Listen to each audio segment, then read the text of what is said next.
أعوذ بالله من الشيطان الرجيم بسم الله الرحمن الرحيم والصلاة والسلام على أشرف المرسلين سيدنا محمد وعلى آله وصحبه أجمعين السلام عليكم ورحمة الله وبركاته. Alhamdulillah, I thank Allah for this opportunity and thank the organizers for the opportunity to meet, see, learn about the Al-Nawawi Institute, see how we can inshallah contribute, but also to learn from the interactions inshallah we'll be having today. I hope at the end of it we all learn something useful, even if it's just to be a reminder of things we already know. Most of what I hope to touch on is not new to Muslims who have been involved in studying more about the Quran, the Sunnah, and the application of its lessons to everyday life. If anything at all may be new, it'll probably just be the repackaging of information for the purpose of the topic. The topic is living Islam with purpose. There are a number of ways people study a subject like Islam, or any religion for that matter, or any subject for that matter. You could study something to understand it. You could learn about Islam. But I'd like us here to try and look at Islam the way we would look at a toolbox, where we don't just talk about Islam, but we ask ourselves, what can we get from Islam that we will apply in everyday life? What are those teachings, principles that come from the Quran, from the Sunnah, that we can start implementing and that can guide us in everyday life? What I hope we can develop, share, improve upon is a conceptual, operational framework for understanding Islam. In other words, most of us already know what Islam is. Quran, Sunnah, what are we supposed to do, what are we supposed not to do. So I think we already have that.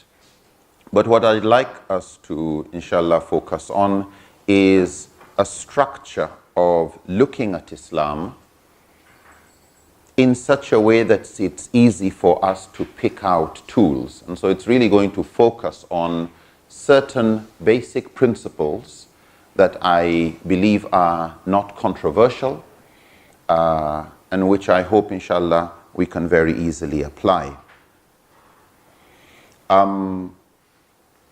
We have already certain structures that we are accustomed to.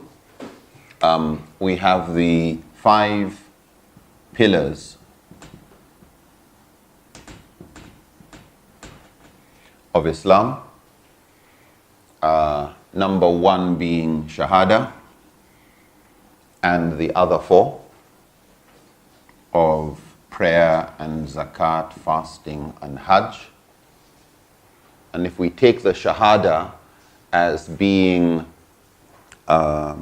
a summary of our tawheed and belief in one God, we have 5 additional basic articles of faith. In addition to believe in Allah, the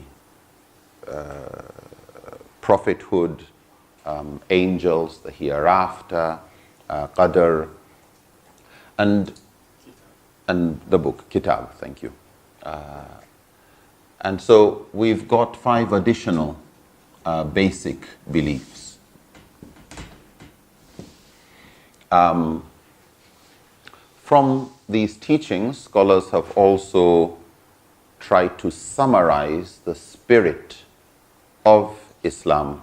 If somebody says the traffic rules for living life, the traffic rules that scholars derive from their understanding that are universal, they actually summarize them in what they call the 5 qawaid al-fiqhiyya al-asliya or al-kulliyya, the 5 universal maxims of Islamic jurisprudence. And we will be coming back to that, or to those also. So we have 5 maxims. Can we have a black? Maybe clearer from a distance. Thank you. In addition to these, scholars also, after studying the Quran, the Sunnah, and asking very fundamental questions such as, what is the end of it all? What are the objectives? They come out with what they call the Daruriyat Khamsa, the 5 essential maqasid of Sharia. And we will, inshallah, be looking at those.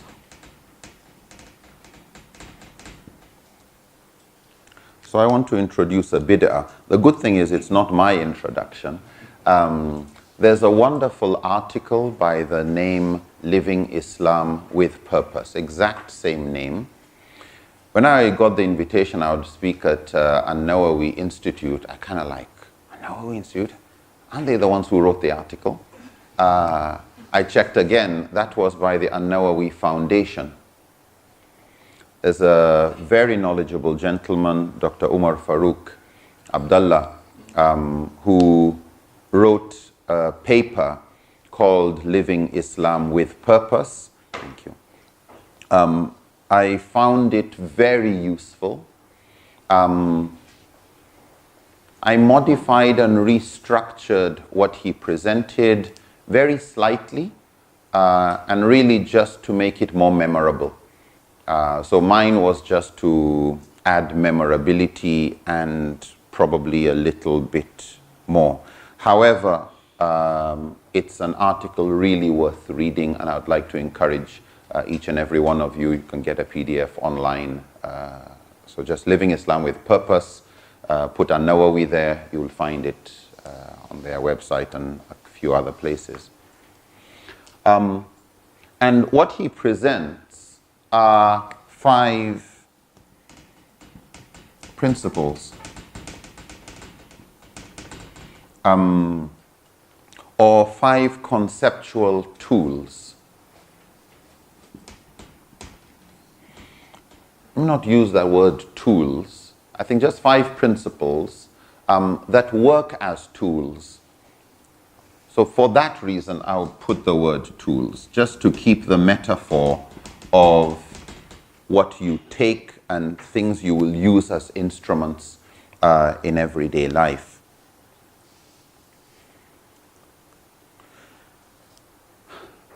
So this is what our main topic is going to be. And if you ask me, well, why did we have to say 5 pillars and 5, 5, 5? Just so that you remember it's 5 at the end of it all. These 5, I would like to summarize them with an acronym: TREES. TREES.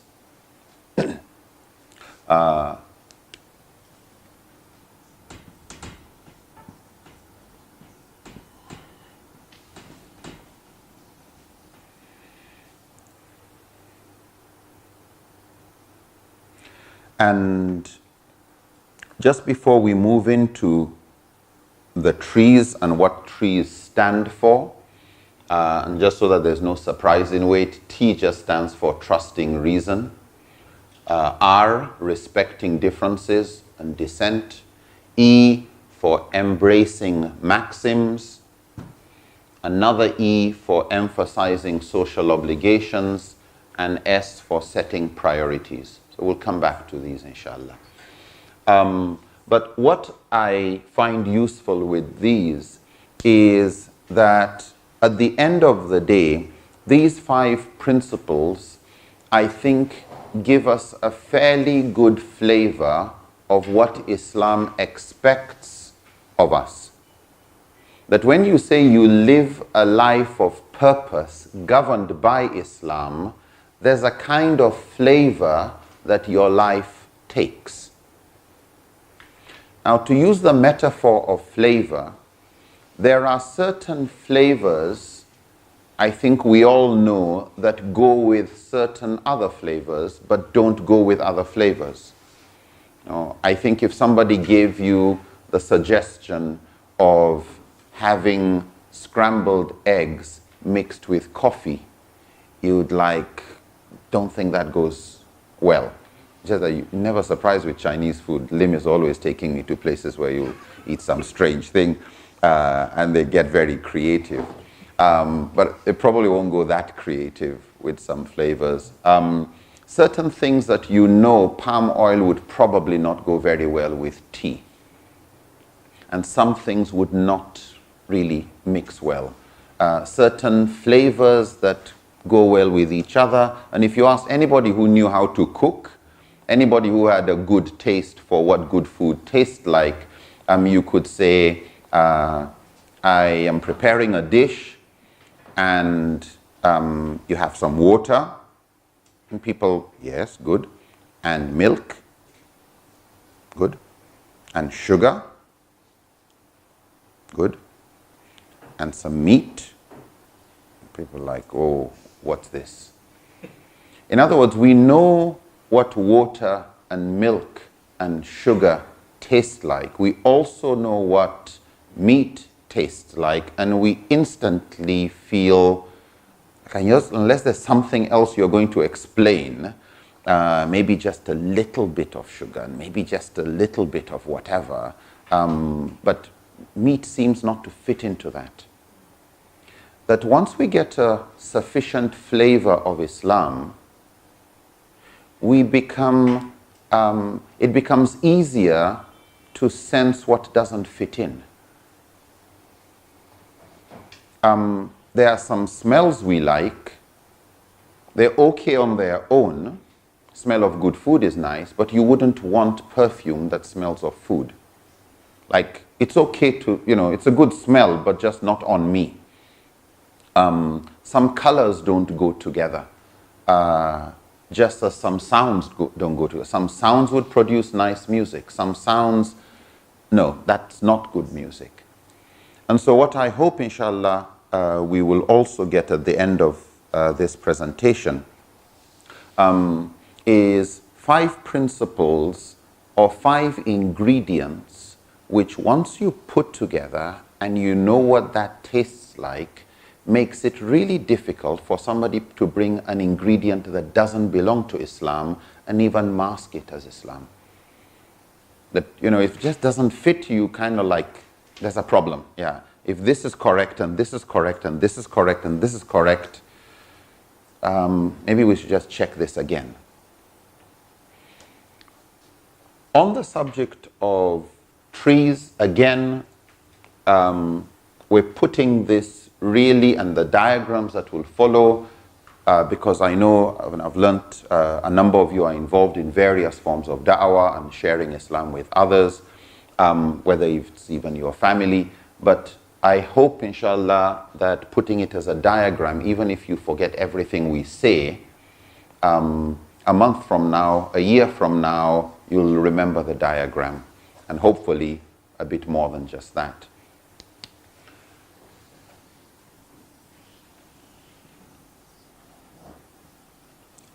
This is a tree where the first branch is looking at trusting reason as an Islamic teaching. Reason is so important in Islam that when scholars discuss the position of reason, it is given the rank of being one of the maqasid of Sharia.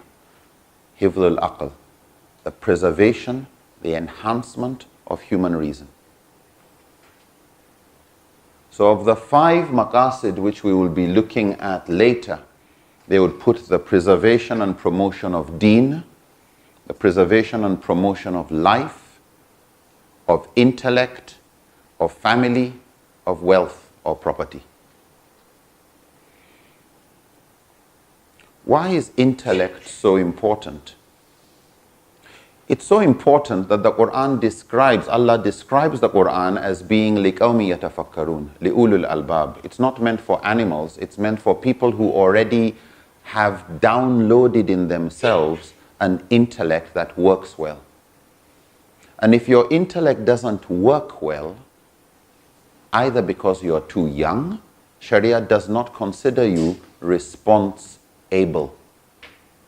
You are not a mukallif. If you are insane because your brain doesn't work well, Sharia doesn't consider you liable. And the Prophet said, the pen that records your sins and what you're responsible for is lifted from people, each of those categories, whose minds are not mature enough to make decisions, either because you are too young, or you are sleeping, or you are insane. We also find that if your mind would rather do one thing, but you are forced by circumstances to do other things, Allah says, فَمَنِ اضْطُرَّ غَيْرَ بَاغٍ وَلَا عَادٍ فَلَا إِثْمَ عَلَيْهِ. Whoever is forced by necessity to do something contrary to what they would have wanted to do, there's no sin on them. That actions are judged by their intentions. But if what you did was just a mistake, it wasn't what you planned. In the dua, La tu'ahidna in nasina aw akhta'ana. Allah, don't take us to account for what we did out of forgetfulness or khata, mistake. And the Prophet ﷺ said in one hadith that that dua was answered for my ummah. In other words, you don't have a sin for innocent forgetfulness. You don't have a sin for an honest mistake. Just as there's no sin when somebody is forced to do something contrary to what they would have wanted to do, or forgetfulness, or sleep, or something that just your reasoning is not operating well. But when your reasoning is operating well, and you pass a judgment, even when you are wrong, the Prophet ﷺ says, you still have a reward. Why? You used an instrument that Allah expects you to use.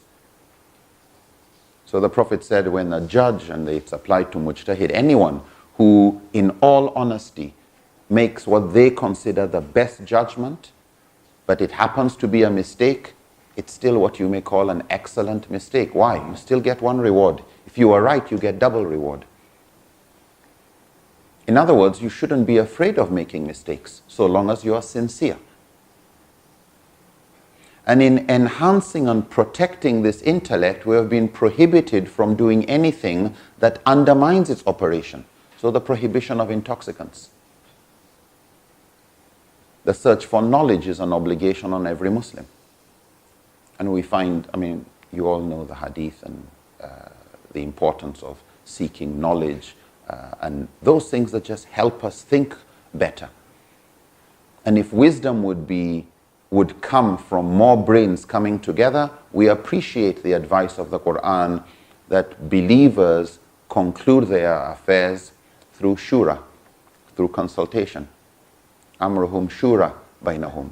And the Prophet himself was even advised, shawirhum fil amr, consult people on matters that relate to them.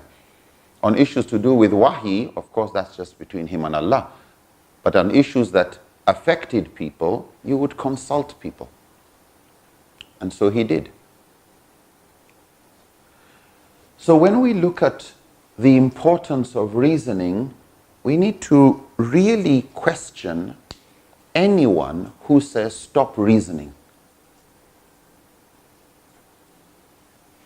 We need to ask why. In other words, you have got to give a good reason to not reason. Yeah.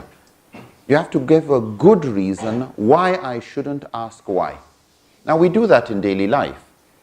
You go to a doctor.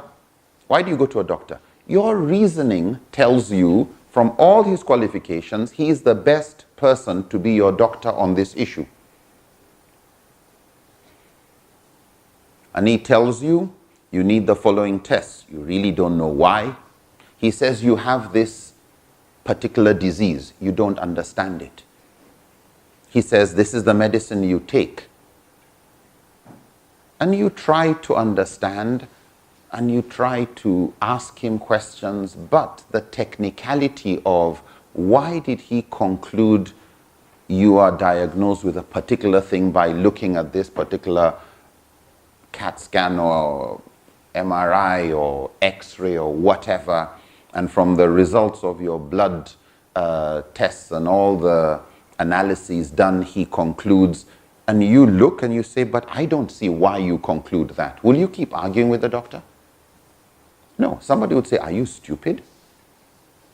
Your reasoning should tell you this person is far more knowledgeable than you, and unless we have a reason to not trust him, reasoning should tell you this is where you trust the doctor.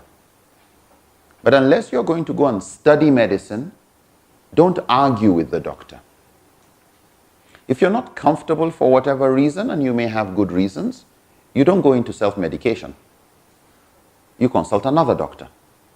In other words, reasoning tells you that in certain areas of health, you just have to trust. Another word for trust the doctor is have faith in the doctor. There are areas where we trust Allah.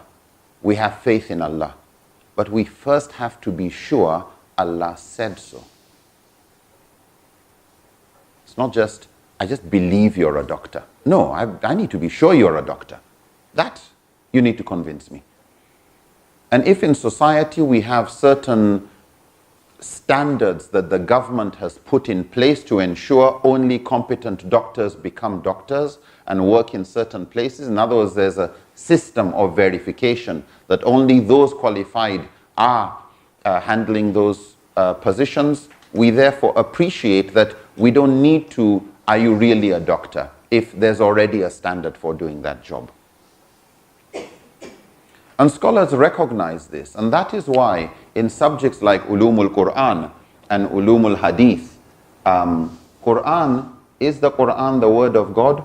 Yes, it's the word of God, not because of faith, not just because we love the Quran, but because scholars are able to trace, this is the word of God. Yes, this person copied it from the Prophet ﷺ's dictation, and this person memorized it from the Prophet ﷺ's dictation and recitation. And when you see subjects like Ulumul Hadith, we don't accept Hadith because we love the Prophet. Seek knowledge even if it's as far as China. Beautiful. Scholars say, wow, that's a beautiful thing. It would be good for us to want to attribute it to the Prophet. But if evidence shows that is not really attributable to the Prophet, it doesn't meet the rank of Sahih, however much we love the Prophet, we can't attribute that to him. And many other wise sayings. When scholars conclude that a hadith is Sahih, it's not because they love the Prophet they say it's Sahih. It's because there's a whole isnad and chain of narrators. And there's evidence that these people met each other. And to be sure they met each other, they have the biographies of each person. Who was your teacher? Who were your students? And okay, that's how this person met this person. When was this person born? Or when did this person embrace Islam? They are rationally convinced that these people met each other. Rationally convinced that they are trustworthy sources of information. That we don't have anything about their character that will make us question whether to accept that information from them or not. So without spending too much time on this, what we find is reasoning playing a role in the verification of the authenticity of the Quran and the Hadith. Reasoning playing an important role in understanding the meaning of the Quran and Hadith. And it's not, I think it means that. No.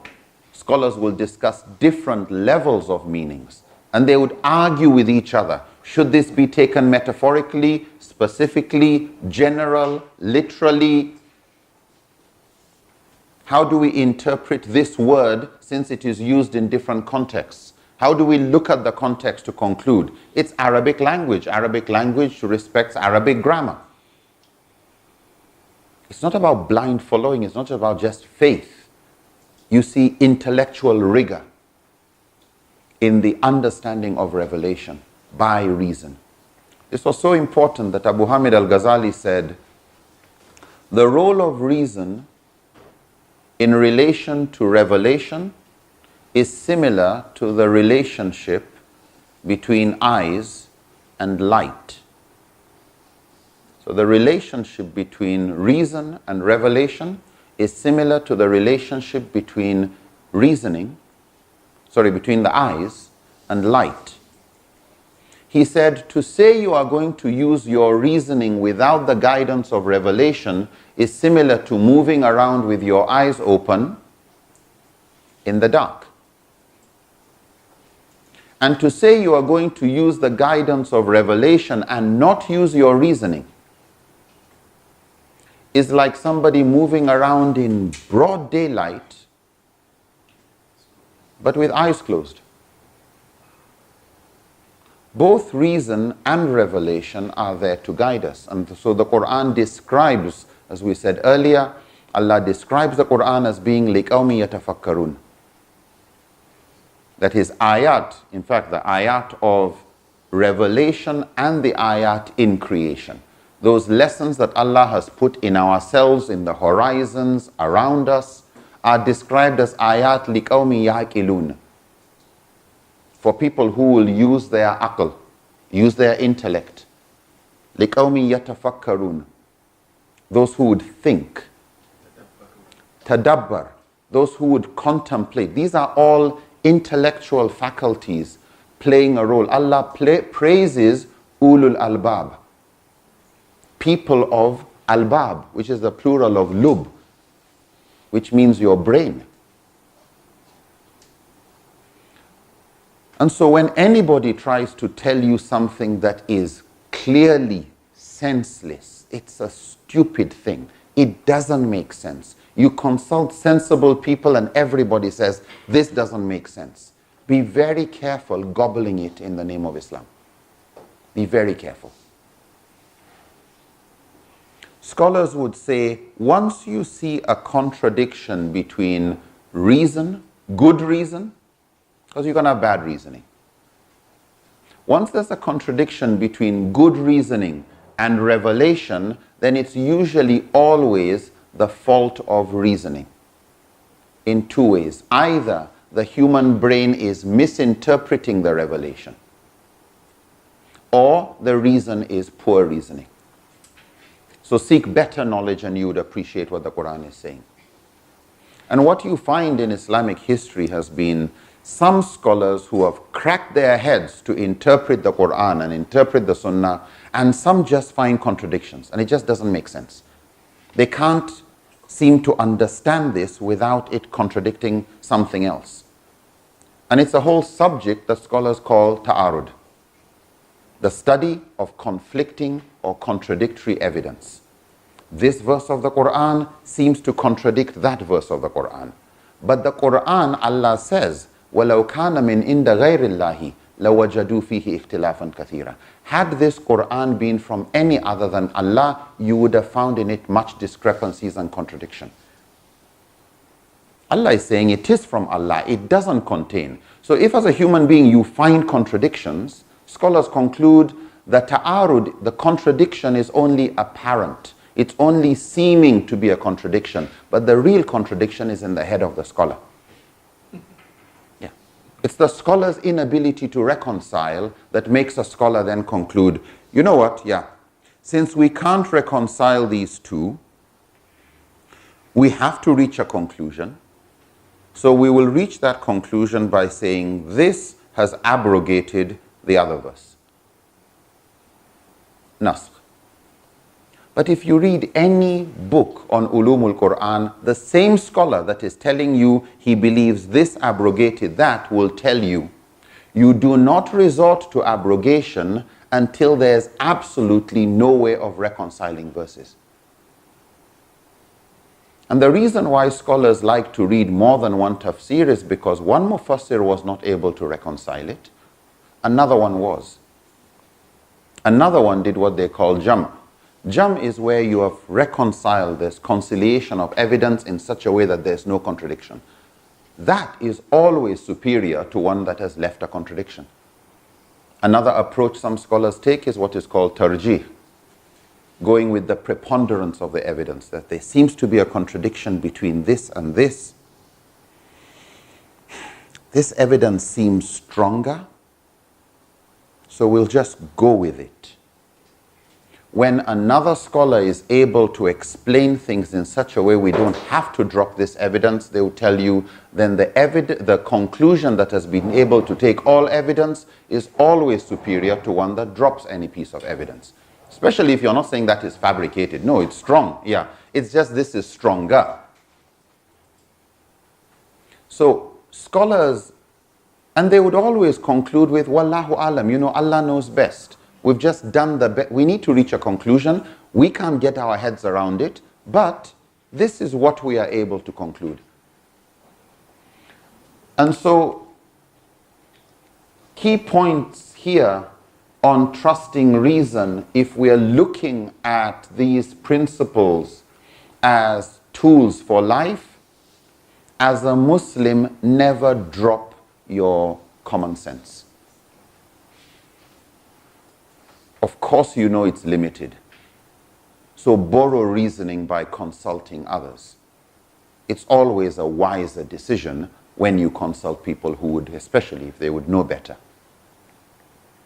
And so when we talk about consultation, take it not just that consulting is a good thing to do. There's an interesting book called The Wisdom of Crowds by James Surowiecki, The Wisdom of Crowds. At the end of reading that book, you actually conclude anybody who doesn't like consulting is not arrogant, they're stupid.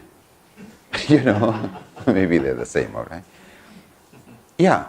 I mean, you start to appreciate the importance of shura, the importance of consulting others. And how it's not just arrogant, but it's a very unreasonable thing to do, to want to make decisions on behalf of your family without consulting the family, on behalf of your organization without any participation. And so they actually have a maxim in some fields. They would say, nothing about us without us. Yeah, nothing about us without us. And Al-Nawawi Institute wants to discuss some program to do with women. Get women at the table. You want to do something for youth? Get youth at the table. You want to do something for anybody? Nothing about them without them. Nothing about us without us. Take that shawirhum fil amr, consult people in matters that relate to them really seriously. And so the idea of think for yourself. Yes, you may make a mistake. Consult, do the best you can to reach a reasonable conclusion. Why? Because even if you are wrong, you get a reward. Because to reason is itself an act of using Allah's gifts. Allah praises those who reason. Allah describes His revelation as being for those who reason. So don't put your reason aside. Appreciate it's not perfect, but because it's not perfect doesn't mean it's a useless tool. Especially around Islam today. Because if you believe there's a lot of irrational things about Islam, then you have created a reason why even more irrational things will be sent your way and you don't put your guard up. You kind of, I've accepted a lot of irrational things, then that should be okay. Why? It's still in line with my beliefs. Try and always be evidence biased. And as we will see later in the maxims, one of the maxims of Islamic jurisprudence, and these maxims are conclusions scholars have arrived at by looking at heaps of evidence in the Quran and Sunnah. Usually anything on which you would hear, or about which you would hear, the Maliki and the Shafi and the Hanafi and the Hanbali, even the Jafari, all agree on these 5 maxims, they must have some compelling evidence. And one of those maxims states that al-yaqeen la yazulu bi-shak, that certainty is not overruled by doubt. Yeah. certainty is not overruled by doubt. That as a Muslim, we should be evidence biased in decision making. Allah keeps telling people, "Qul hatu burhanakum in kuntum sadiqin." Bring your evidence if you tell the truth. We should be evidence-based in nearly anything we do. And when weighing evidence, you leave doubt for certainty. So in weighing any piece of evidence, which one are we more certain about? Move in that direction. So just to wrap up on this trusting reasoning, it's the best tool you have. What's the alternative? No reasoning? Less reasoning? So be reasonable. Ask for evidence. And in weighing evidence, of course, always have the humility of realizing your limits and the need to consult those who know. Growing up, I found that a very useful principle that I got, particularly from my mom. If she wasn't convinced about an argument, she never threw it away. And all right, I'll just go with it. No, she would always put the argument on a shelf. And if you ask her, well, scholars say this, or scholars we know for now say the following things, but I'm not too sure yet. Be very honest about it. But because of that, the question was always on her tongue. The moment she found somebody who seemed to know more, ask. You're not satisfied? Ask. And sometimes it's 5 years later, 10 years later, you accidentally bump into somebody who's got a good answer. And you say, Alhamdulillah. It may take time, but you never conclude that it's all, it doesn't have to make sense. Even if it is senseless, even if it's stupid, it's okay. No, it's not okay. Scholars have developed fields called usulul fiqh.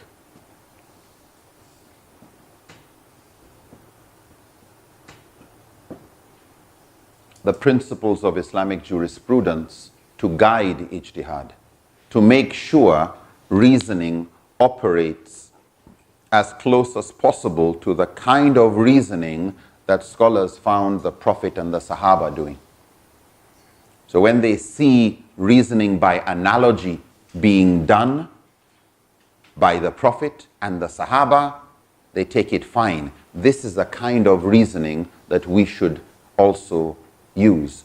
When they find a reasoning that is consequential, where you ask, should we do this? And you're asking, what will it lead to? And it's going to lead to harm. Then they will say, then don't do it. And they will call that saduzariya, blocking of means. It's a consequentialist type of thinking. When it's a kind of thinking that's going to weigh harm and benefit, is the benefit greater than the harm? They call that kind of thinking maslaha. Yeah. Think of the general public interest, the common good. Is this on the whole with advantages greater than disadvantages, or are the disadvantages greater? When they start thinking pure values like equity, justice, compassion, they call that type of thinking istihsan. When you have a good cultural practice and it's, leave people with their cultures, they tell you that is urf as a source of law. One of the maxims of Islamic jurisprudence is al-ada muhakkama, that good custom is a basis of law. It's actually one of the secondary sources of Islamic jurisprudence.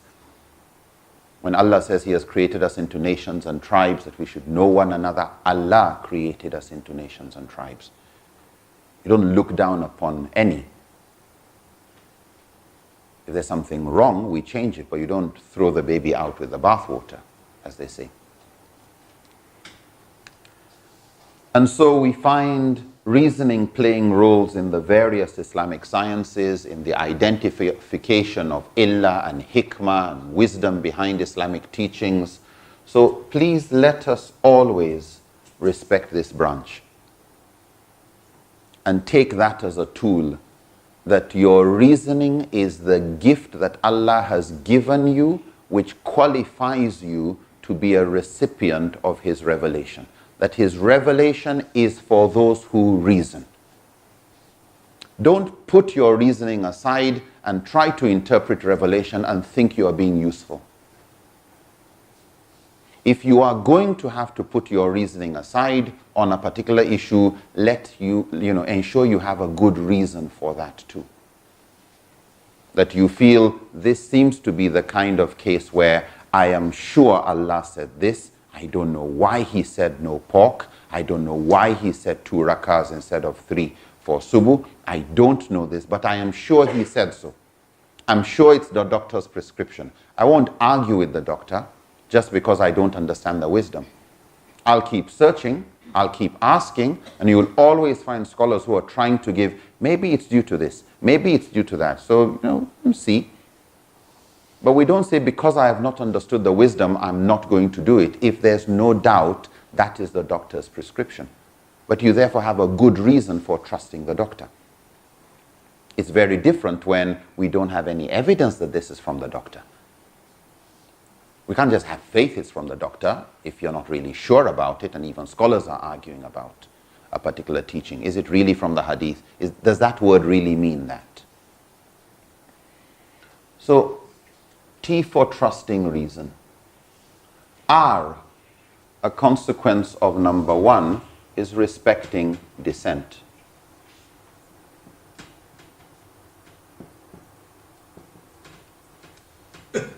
Or differences.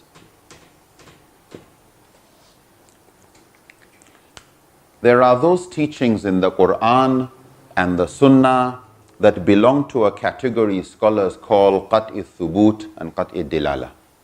Qat'i thubut means we are 100% absolutely certain beyond a shadow of doubt that they are authentic.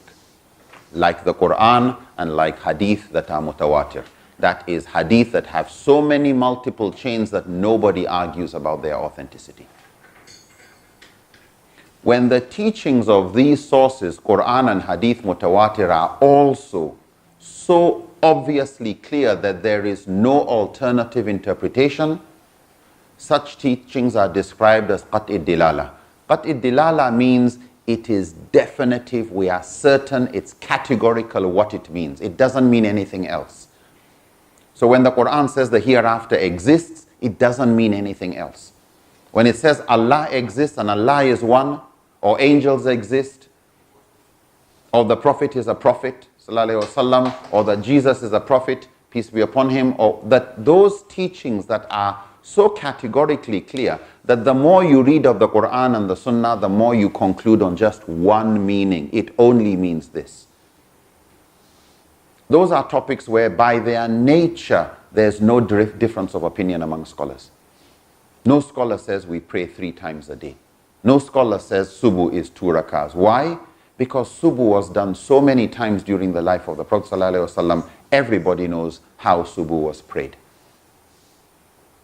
Everybody knows when we fast Ramadan, when we start and when we end. Everybody knows where we go for Hajj and when.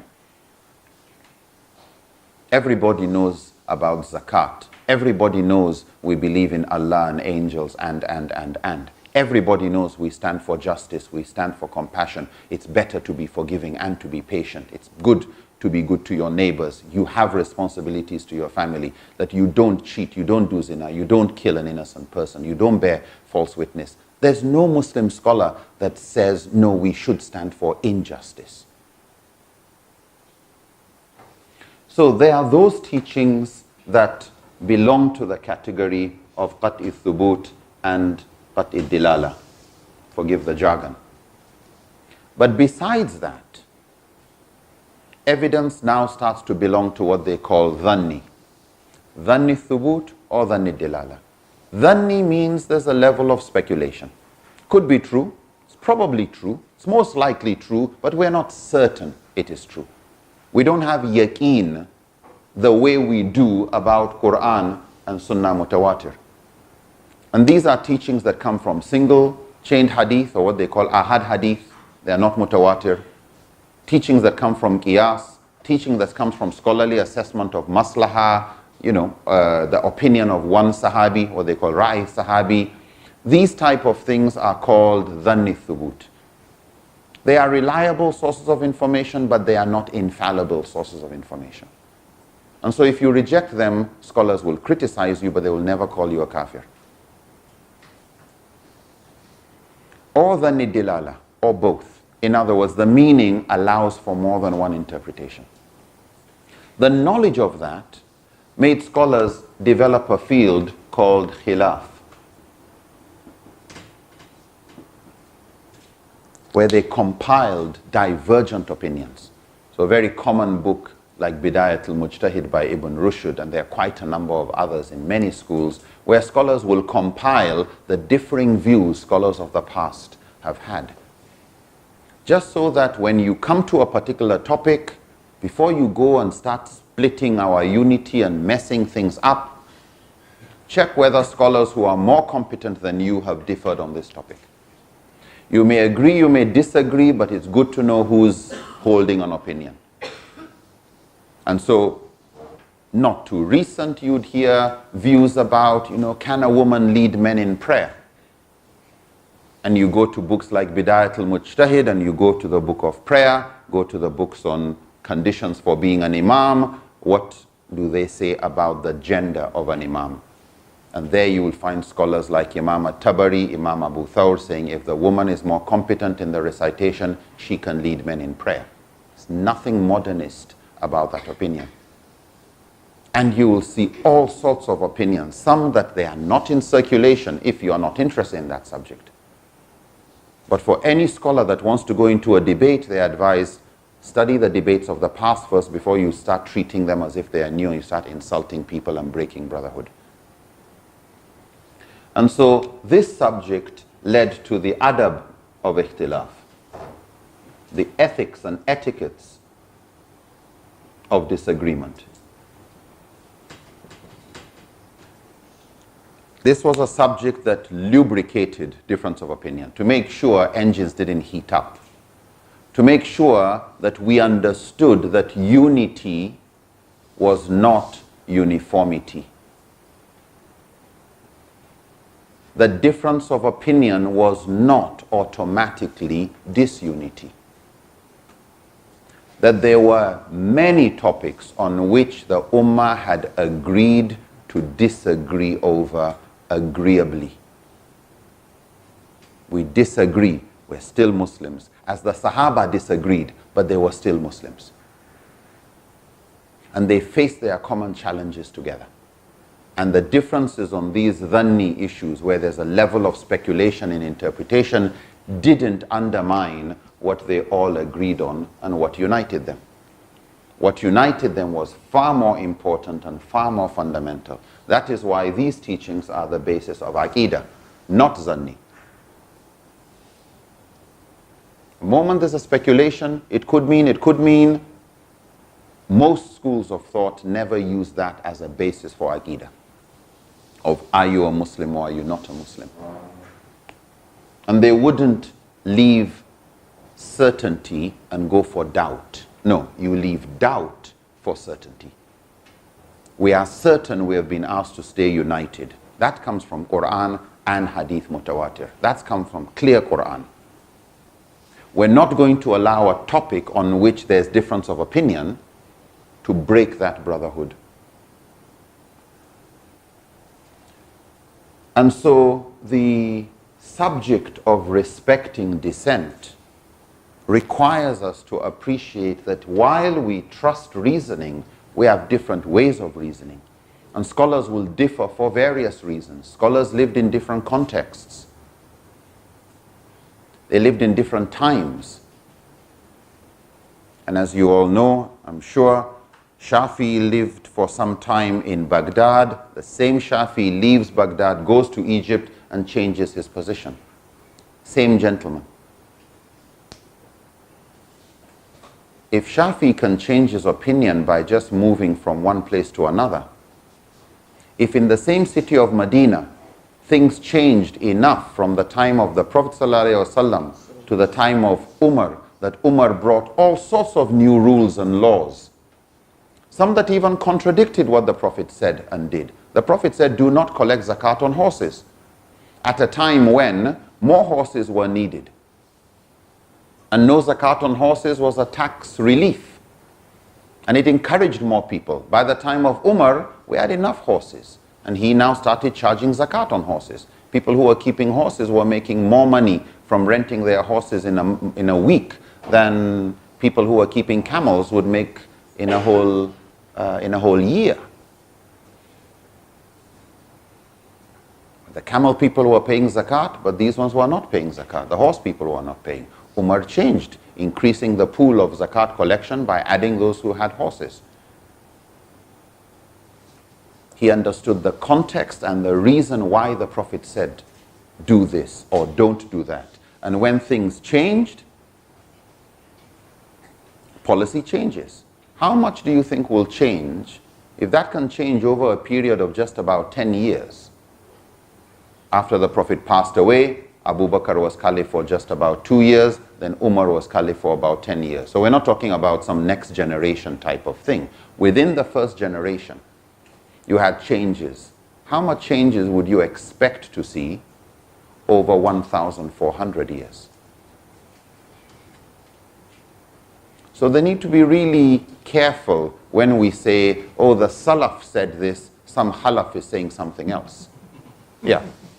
Some of us want to stay on everything to do with Islam. We want to stay with what did the past scholars say, when a lot of the positions of the past scholars is their ijtihad in their contexts. Meanwhile, scholars in every school of thought have continued to do ijtihad for their own societies. And every new ijtihad that handles an existing problem always comes as a minority opinion. It's like a doctor coming with new medicine. It's always going to come as the one that you don't have many on the shelf. You need time to get doctors to know this medicine is out. But you don't shoot an opinion that it is, you don't shoot a medicine, no, we won't allow this medicine to go into circulation. Why? Oh, doctors of the past didn't know about it. What kind of reasoning is that? It's a minority opinion, therefore it's wrong. The Prophet warned us the religion came as a stranger and later it will come as a stranger again. Prepare to meet strange opinions, but there's a strategy, there's a structure, there's a criteria for knowing whether it's right or wrong, and it's nothing to do with is it the majority or not. In the usul of fiqh, in the criteria for making fatwa, ijtihad, there's ijma, there's qiyas, there's maslaha, there's sadr dariya, there's no such thing as majority. Yeah. Majority opinion is not a source of laws in Islam. New good laws will always start with one person, one mujtahid. And so this issue of, again, trusting reasoning, assessing evidence, be evidence biased. And if you don't know how to assess the evidence, ask yourself, who's the specialist? When a doctor doesn't know what to do, but it's an ear problem and he's just a GP, you know what, we'll hand you over to the specialist in the area. So we trust our reasoning, but also humility. Remain humble, remain curious, and accept the very big possibility that you could be wrong. Yeah, you could be wrong. And as certain as you might be with your evidence, so long as you know other respected scholars have held another opinion, take a leaf from Imam Shafi'i's statement, where he would say after analyzing arguments that I believe I'm right, and I believe the other opinion is wrong, with the possibility that they are right, and I am wrong. Like there's always, yes, you have to make decisions, whatever, but hold on to that possibility that you could be wrong. But on a deeper level, we find the statement of Imam Shafi'i again, where among his du'as is he prays that Allah shows him the truth in the argument of his opponent. Think about what that implies. How do you think that du'a will be answered? He prays that Allah shows him the truth on the tongue on the argument of the person he is arguing with. He's not Allah, show the other person the truth through me. No, show me the truth through what the other person is saying. That if you want that prayer to be answered, you have to really have a big dose of curiosity. You have to be ready to listen. Because that dua is going to be answered by you better understanding others, not getting others to understand you. In a very good book, if you have the opportunity to read, The 7 Habits of Highly Effective People, Stephen Covey. One of those habits is seek first to understand before you seek to be understood. Yeah. Seek first to understand others before you seek to be understood.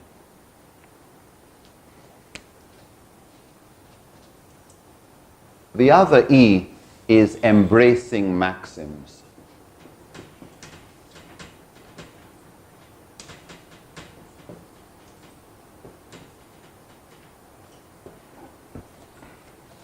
So if somebody says, take away from R, respecting dissent, be humble, but be curious. Yeah. Be humble, be curious. Be a good listener. Don't divide unity based on an issue where you know scholars have differed, and they will continue to differ. Don't add salt to an injury. We're already disunited on all sorts of petty issues that, you'd laugh about some of these differences when you weigh them with what we need our unity to do. Why aren't you united? Well, we disagree on the beard, we disagree on length of trouser, we disagree on whether you can say Happy Christmas, we disagree on whether you can do Maulud, we disagree on whether this is bid'ah or not. And if you try to ask, hey, where are all the topmost scholars of the world? Oh, they differed.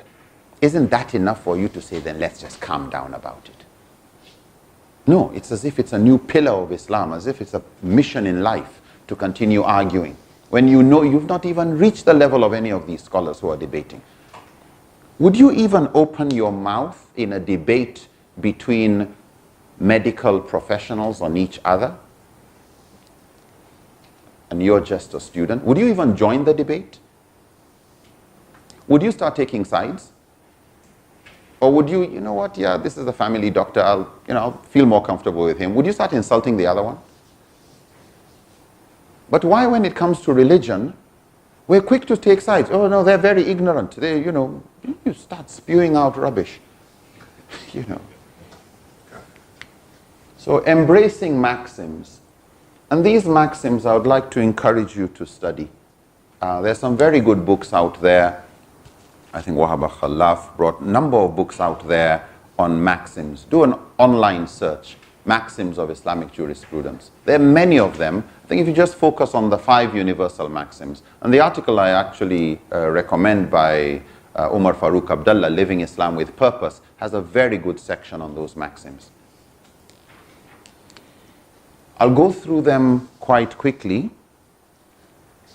The first maxim says, Al-umur bi-maqasidiha, that matters are decided based on their purposes. Things are judged according to the purposes they fulfill. Very interesting maxim. Viewed in 2 ways by scholars. One, something is assessed, this action will be judged based on its intent. What was your intention? So we hear actions are judged by the intentions. So this maxim looks at what's in the heart. Okay?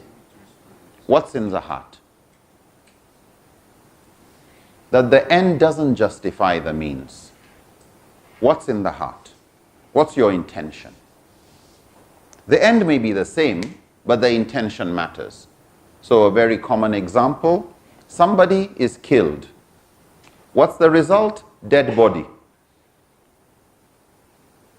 But if we start to investigate and we can get an idea of the intention, then it would affect whether we decide this is manslaughter or whether it is murder. The consequence of what do we do about the dead body is tied to what was the intent. The result is still the same, but we judge it differently based on the intention. Intentions matter. Somebody can pray, but if the reason why they are praying is just to be seen, yura'una wa yamna'una al-ma'un, just for people to see, but you really don't care about anybody, it becomes a sign of hypocrisy. Actions are judged by intentions, but not just the action is judged by the intention that led to it, but we also say matters are judged based on the purposes they fulfill. What purpose does this action result in, good or bad? If this action is going to result in something good, we will support it. But even if you have good intentions, but the action is going to result in something bad, we will stop it. You had a good intention of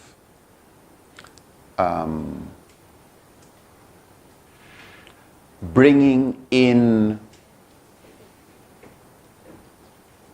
500 tons of rice into Malaysia and giving all the people rice for free.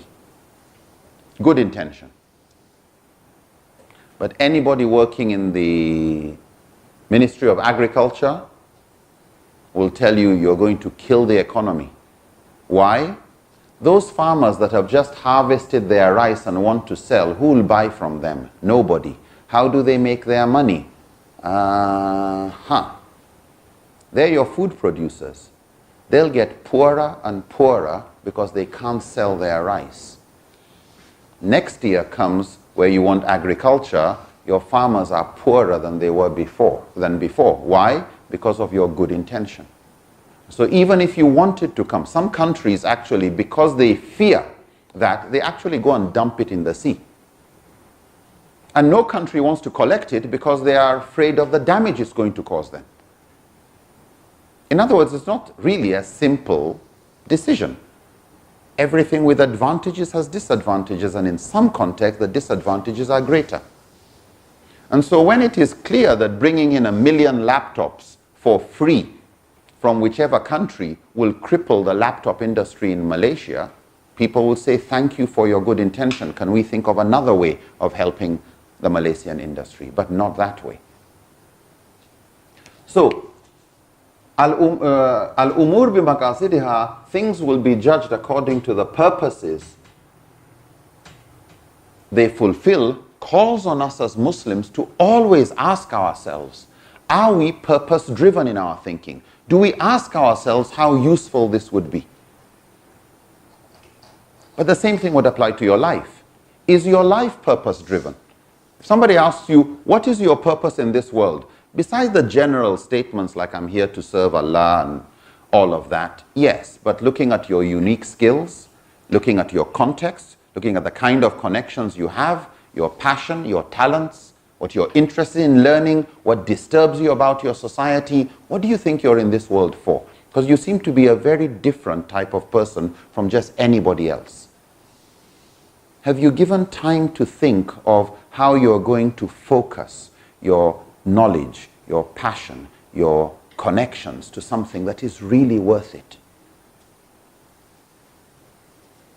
So not just things should be judged according to the purposes, what you are going to fulfill, what's the result going to be. We should always be result oriented. We should also always plan for the kind of results we want.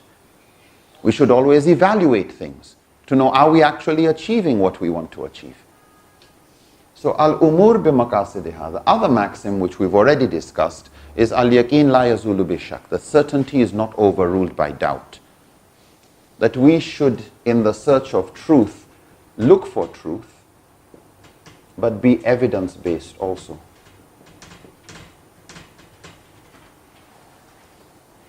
Third maxim says, as darar yuzal, ad-darar, harm, must be eliminated. Harm must be eliminated. We hear again and again in the Quran, enjoin right and forbid wrong. This is focusing on remove wrong from society. Doing good or doing bad, which do you think is easier? Doing good or stopping others from doing bad? Which one is easier? Yeah. Nobody actually normally fights you if you're doing good. You want to go and give sadaqah? No problem. You want to stop somebody who is corrupt? Then you are up for a fight. But what this maxim reminds us of and emphasizes is the importance of that. Ad-darar yuzal, harm must be eliminated. Harm to anything, whether it's injustice, whether it's corruption, whether it's pollution, whether it's an abuse, anything that you know this is bad. The Prophet ﷺ said, "Man ra'a minkum munkaran falyughayyirhu." You know, whoever sees something wrong, change it. Whether with your hand, your tongue, whatever you can. You can't just see wrong and do nothing. Not a Muslim. Not a Muslim. You don't see a road and an obstacle and you do nothing. The Prophet ﷺ said, Iman has about 99 different levels. In other words, there's a lot of levels of Iman. The highest being the sincere recognition of Allah. And the lowest level of Iman is that strength of Iman that allows you to take an obstacle off the road. But to say you can see an obstacle and you don't do anything, you really have to ask yourself, do you really have the Iman Allah is talking about? No. How many things are worse than just an obstacle on the road that you get used to? You know, we get insensitive to. Ad-darar yuzal. Let us live lives that intend to remove any harm we come across, which calls us to be sensitive, alert to wrongdoing in our society. And to ask yourself, is there a problem in society you're trying to solve? Any? There are many problems in society. We complain about them. What are you doing? If nothing, ask yourself, then what really is your level of Iman in the eyes of Allah? Action must always follow Iman. This is so serious that one of the definitions that Allah gives disbelief in the hereafter, you know, we say we believe in Allah and the hereafter, or malaikati, or kutubi, and all the articles of faith. Allah asks a rhetorical question where He says, أَرَأَيْتَ الَّذِي يُكَذِّبُ بِالدِّينِ. Do you know the kind of person who doesn't believe in his meeting of his Lord, like he doesn't believe in the Day of Judgment? فَذَلِكَ الَّذِي يَدُعُّ الْيَتِيمِ وَلَا يَهُدُّ عَلَى طَعَامِ الْمِسْكِينِ. That's the kind of person who chides away the orphan, doesn't care about the feeding of the poor. That's a definition of one who doesn't believe in the hereafter. We need to distinguish knowledge of God, knowledge of the hereafter, with consciousness of God, consciousness of the hereafter. Shaitan is very knowledgeable about God. Probably more Shaitan believes God exists better than any atheist does.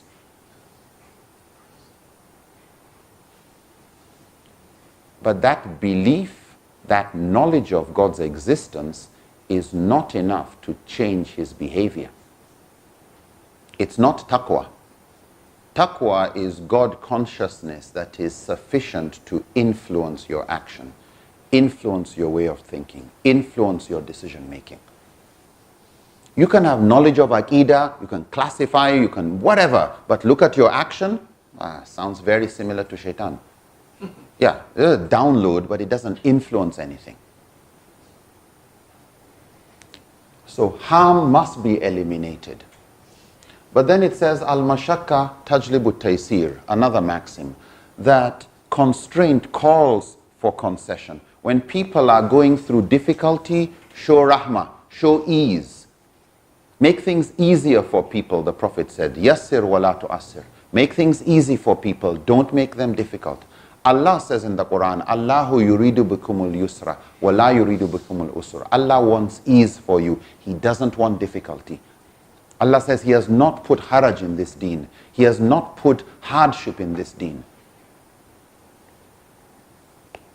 There are those types of difficulties that life comes with. no pain, no gain. It's not easy to get a degree, but it's worth it. It's not easy to pray 5 times a day, but it's worth it. But when you see somebody going through any kind of difficulty that is useless difficulty, that should be removed. But while you're trying to remove poverty, remove healthcare problems, search for cures for diseases, solve problems, don't forget the victim. While you're trying to remove poverty, we're trying to remove poverty from Malaysia and Cambodia, and while all that is going on, don't forget that poor guy walking. Don't forget that depressed individual. While you're trying to solve problems, remember to have compassion for the individuals that are still struggling as society tries or your NGO tries to remove problems. And so, show compassion. Live a life of compassion. Be very victim-centric. Be alert to victims of anything. Don't hear about a case of domestic abuse and nothing disturbs you within you, that there's nothing to do. Don't see a problem and there's nothing to do. Always be victim-centric. You show compassion to everyone, but the greatest compassion goes not to the perpetrator, but to the victim. Compassion to perpetrators is the choice of the victim, not you. For you, it's justice. Why? That's how you ensure perpetrators don't get away and get new victims. Whatever the wrong. Whatever the wrong. And lastly, al-ada muhakkama. And we've touched on that earlier, that good custom is a source of legislation. Learn to respect people's customs. Learn to distinguish between your custom that Sharia approves of and other people's customs that Sharia also approves of. And just because Sharia approves of your good custom, it doesn't make yours the Sharia position. Yours is just one Sharia position. There are different types of Islamic dress. There are different types of Islamic anything. And just because your cultural one has the Islamic approval, it doesn't mean that's the only one. So respect the diversity that Allah has created. Identify what's acceptable and what's not acceptable. So from these maxims, we take the need to live a purpose-driven life, to make decisions based on evidence, to move in the direction of certainty and away from doubt and superstition and rumor and all of that. To identify harm and take a responsibility to remove it. And while that is going on, to show compassion, especially to victims, while we respect the diversity around us. Respect. When Allah says He has created you into nations and tribes, لِتَعَارَفُوا, in Arabic, ta'aruf means to mutually understand each other. It's not for them to understand us. No, it's for us to understand them too. And that's how diversity has become a source of synergy for creativity. The most successful businesses are the ones that have the greatest diversity within. Otherwise, a group just becomes a monoculture of the mind. They all think the same. No diversity, no creativity. Ummah started going down when we stopped learning from others. We thought we've already learned. A scholar's trajectory starts going down the moment they stop getting curious. If you're not wanting to learn where you may be wrong, that's your end beginning.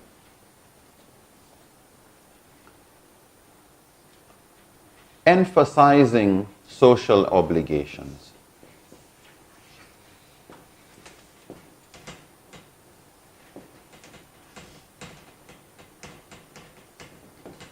Emphasizing social obligations. We have obligations that are fardu ayn And we have obligations that are fardu kifaya. Fardu ain are those obligations Allah has placed on us as individuals which others can't do on our behalf. You pray 5 times a day. You work on improving the quality of your heart and the sensitivity of your conscience to truth and falsehood. You work on your own. You fast Ramadan. You give your zakat. Others can't do things, some of these things on your behalf. You take care of your family and your responsibilities. The acts of ibadah which belong to the fardu ain are well emphasized by Muslim scholars. That's not something I am belittling, but that's not what I want to emphasize. It's to emphasize social obligations, fardu kifaya. What are fardu kifaya? The word fard means something is an obligation, it is compulsory. Kifaya means you don't need everybody doing it, you just need a limited number of people who fulfill that task. It's an obligation because if it is not done, society will get into a state of emergency. People will suffer. Will anybody suffer if we had no one ensuring we have electricity? Will anyone suffer? Will anyone die? Yeah, especially if you work in a hospital. What if people were not going to be maintaining bridges? Let's just send all civil engineers out of Malaysia, go work elsewhere. Will anybody die? Yes, it's just a matter of time when bridges start to collapse. Will anybody die if doctors all went on strike? Pharmacists, farmers, teachers. It's just a matter of time, right? Yeah. When those who are teaching medicine start coming out with poorer qualifications, you will see the results. What if businessmen stopped working? Will anybody die? Yeah. How's your next meal going to come to town? How do things move from factories to the consumer? How does food move from the farm? How you think about it. These areas were so important to the survival of communities that in one case the Prophet ﷺ said the honest businessman, the honest merchant will wake up on the day of judgment side by side with those who died defending the community. Abdullah bin Umar said, next to dying in jihad defending the community, I pray I die doing business. If people who clear rubbish were to stop working for a couple of months, would anybody die? Epidemics. Yeah. Things like cholera and typhoid would kill more people than even an army would kill. It becomes a religious obligation, a fard kifaya, a religious obligation to fulfill those professions. Don't look at agriculture, medicine, security, clearing rubbish as some dunya job. It's a fardu kifaya. Allah considers it an obligation. Islam requires you to do it with itqan and ihsan, with excellence, with a sense of purpose. Why? You are helping community. It's your path to Jannah. It's not just a path to salary. If they give you a good salary, good. But how can you be better at contributing to society? Prophet ﷺ said, the best among you are who? The most useful to others. Khairun nas man yanfa'un nas. The best of mankind are those who are most useful among them. So you honestly have to ask yourself, which of the social obligations are you involved in? Do you have an NGO? Is your job doing that? Is there anything? And it doesn't have to be one, it can be more than one. Is this something you're doing directly or you're supporting others in that area? You're educating people. You are the graphic designer that makes people become attracted to a particular source of knowledge and you produce a beautiful logo. Sometimes your business card, people just look at it and that's enough for them to drop. Don't take him seriously. What does your website look like will determine how many people spend more time on it. What's the quality of the video? Some of these things may not be fard, but they will belong to mustahab category. They will belong to encouraged but rewarded. Some are fard, obligatory. And so as we look at social obligations in Sharia, we look at the maqasid. What does Sharia want to see in society? Better protection and preservation of the deen, of individual lives, of intellect and education, psychological care, better family life, better protection and wealth distribution, better justice, better freedom from oppression, better respect for individuals and minority rights, and the list goes on. And lastly, stressing.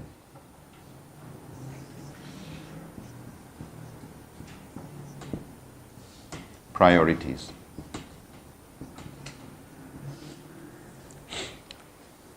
These maqasid and things that should be seen in any good community are classified by scholars into three broad categories. Some are called the daruriyat, which means absolute necessities.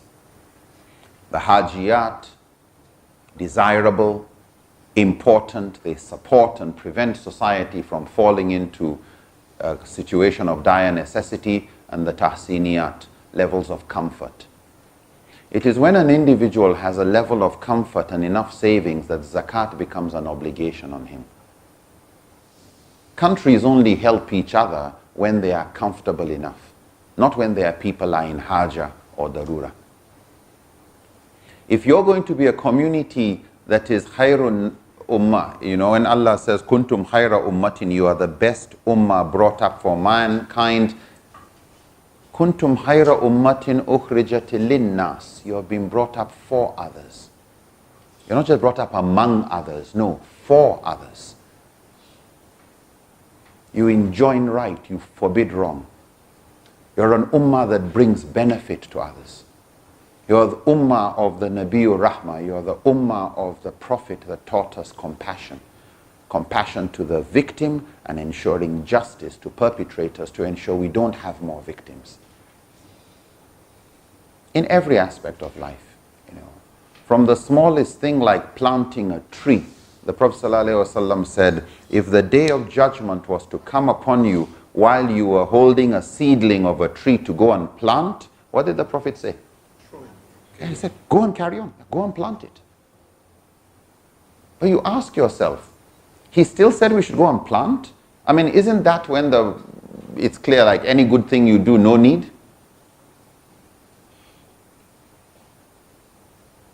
Who's going to benefit from the tree you are planting? It could even be insects. The Prophet ﷺ said, anyone who plants a tree and an insect or bird or something eats of it, you have a reward.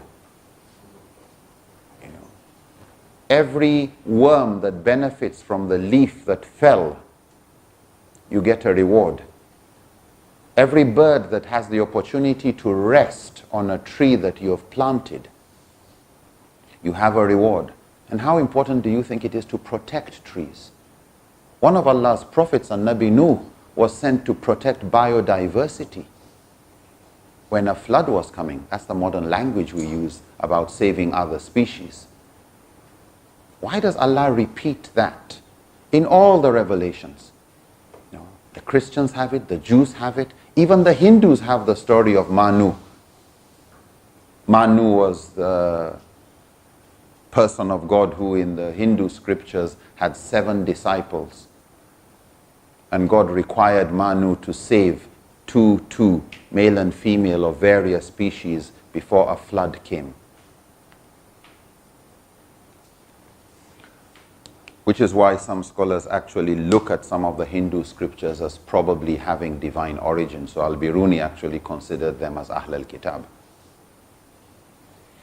But the point here is to look at priorities. And just as we look at these, is there anybody who is suffering from deen?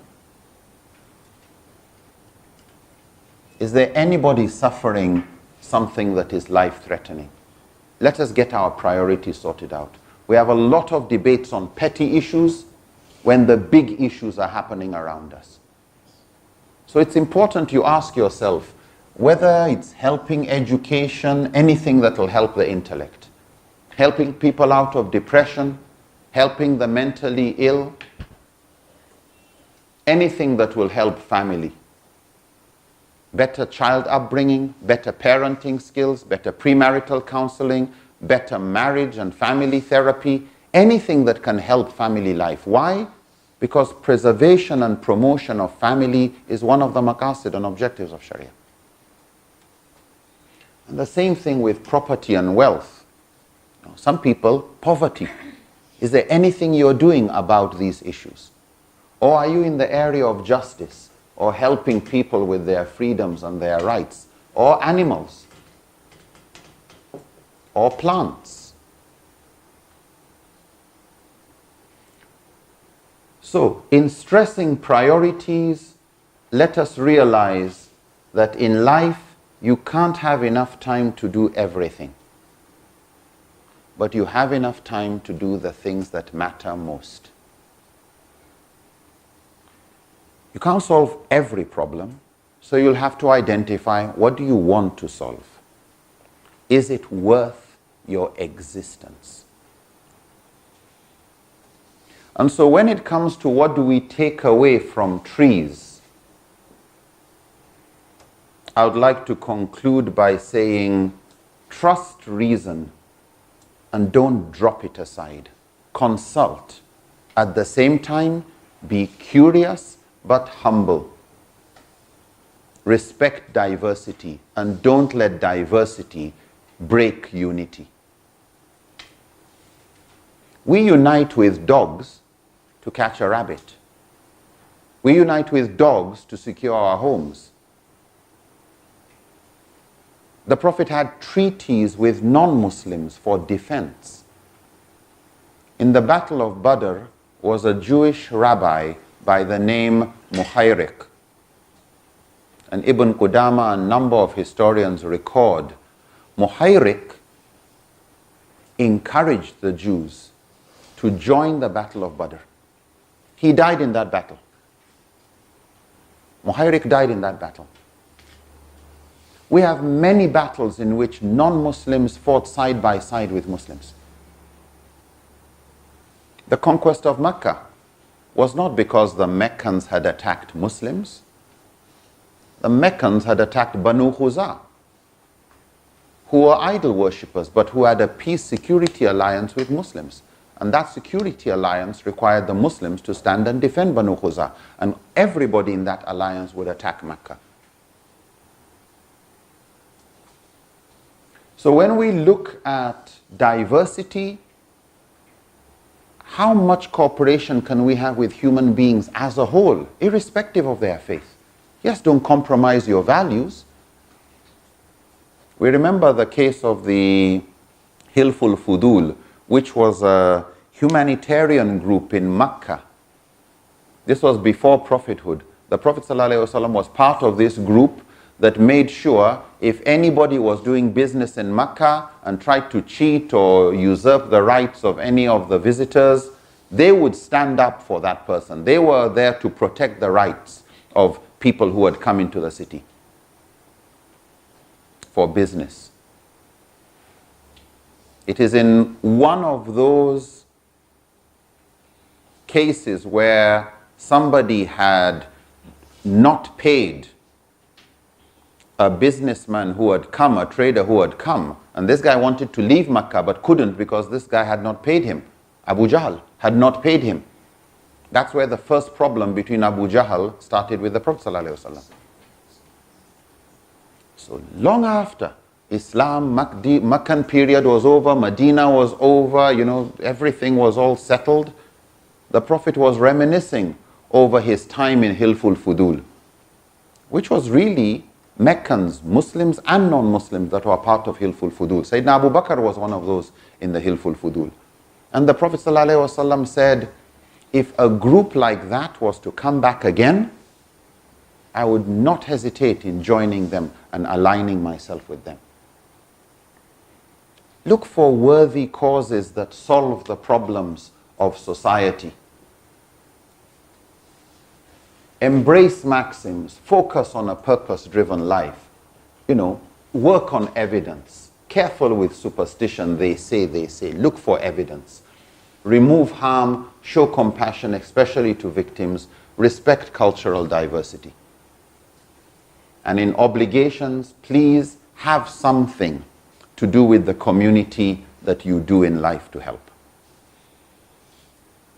And lastly, get your priorities sorted out. Don't let the urgent distract you from the more important. There are a lot of urgent things we need to do that are not important. We will all die regretting we didn't do more. There's enough time to do the things that matter most.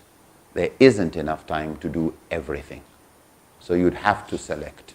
You've got the same number of hours a day as Gandhi, as Umar bin Khattab, as Hitler. Same 24 hours. You can use your time for good, you can use your time for bad. May Allah help us. I hope, inshallah, something useful out of this. Jazakumullahu khairan. Questions? We have an hour. Good. Is the 5 maxims and the 5 maqasid the same or different? Different. So these are what they call the qawaid, and these are the maqasid. So the maxims are certainty, al-yaqeen la yazulu bi, the first one, purpose, certainty not overruled by doubt, harm must be eliminated, facility for people in difficulty, and good custom as a source of law. Yes. And the maqasid are these ones. They generally are left to 5 major ones, but many scholars add there many, many more. When you look at what does Sharia want to achieve, there are many things like justice, compassion, many other maqasid, so nearly infinite actually. Sure. Yes. About the part where you said, laymen shouldn't protest or argue with what the scholars debate about, because of course the gap of knowledge is very far. What if the laymen argue, protest, or they are from the space of fear, because the genuine fear, because whatever they decide, they would consult or refer to the scholars. And so when when we have that, now the scholars change their opinions, so then you feel as though life, whatever things that you have done before, will be affected, or you have to let go of certain practices. So that I understand if it's not, if it's fear due to insecurity, but if genuine fear such as that, because it affects one's religion, or one's practice, or one's faith, in fact. So long as what you are doing is what you believe and are convinced is true, and as you move on, just like any decision you make in life, you honestly believe this is the best decision to make. As life goes on, you're always learning, and you realize, whoa, that's a wrong way. This is how I raised my first son, and after attending some course, I realized, that's not the best way to do things. Okay? Allah doesn't punish you for what you did out of ignorance. Now you know. It is now that you say, I am still going to do what I know is wrong. Now you have a sin. Yeah. So that's one side. Second side, about scholars. When we say stay curious, we mean ask questions. If a scholar explains something, it doesn't make sense, see how to increase your knowledge, find somebody who can have time to explain things to you. Yeah. The Quran criticizes some of the Ahl al-Kitab who just blindly followed their own scholars.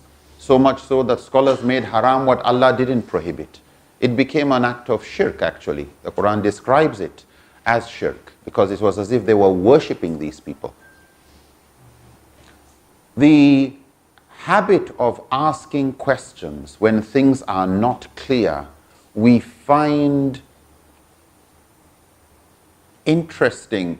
You know, if somebody were to say, there's somebody who, if they say something, you should just accept and don't ask any questions, who do you think that would be? The Prophet, right? Sorry? Yeah. You'd say the Prophet. What about Allah? Yeah, that would be number one, right? Yeah. But the Quran tells us about a lady, قَدْ سَمِيَ اللَّهُ قَوْلَ الَّتِي تُجَادِلُكَ فِي زَوْجِهَا. A lady she came, asked the Prophet ﷺ a question, he answered, she wasn't satisfied, she wanted to argue, answer, whatever, and a verse was revealed. Allah has heard of the woman who argued with you regarding her husband, with no criticism of the woman. She hadn't done anything wrong. Why? She wasn't convinced. Didn't matter that it was the Prophet. Yeah, she'll do it respectfully, but she's not going to pretend she's comfortable with an answer if she's not comfortable with an answer. Of all women, who's considered one of the highest spiritually in Islam? Maryam. Yeah. Inna Allah astafaki wa taharaki wa astafaki ala nisa'il alameen. But look at Maryam. Angel comes and gives her an information. Allah has destined you are going to have a son. What's her next statement? Okay. How? Okay. Not Samina wa atana, I hear and obey. Okay, no problem. No, doesn't make sense. So she asks. She's never criticized for having asked. Human beings or angels, who would you say are purer? Angels.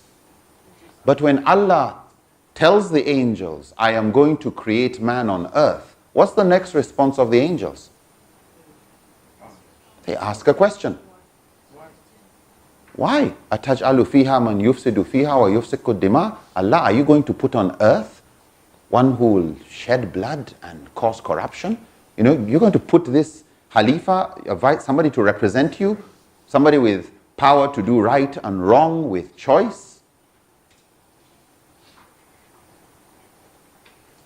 But you have to ask yourself, why does Allah reveal in the Quran all these pure, holy, spiritually high people still asking questions?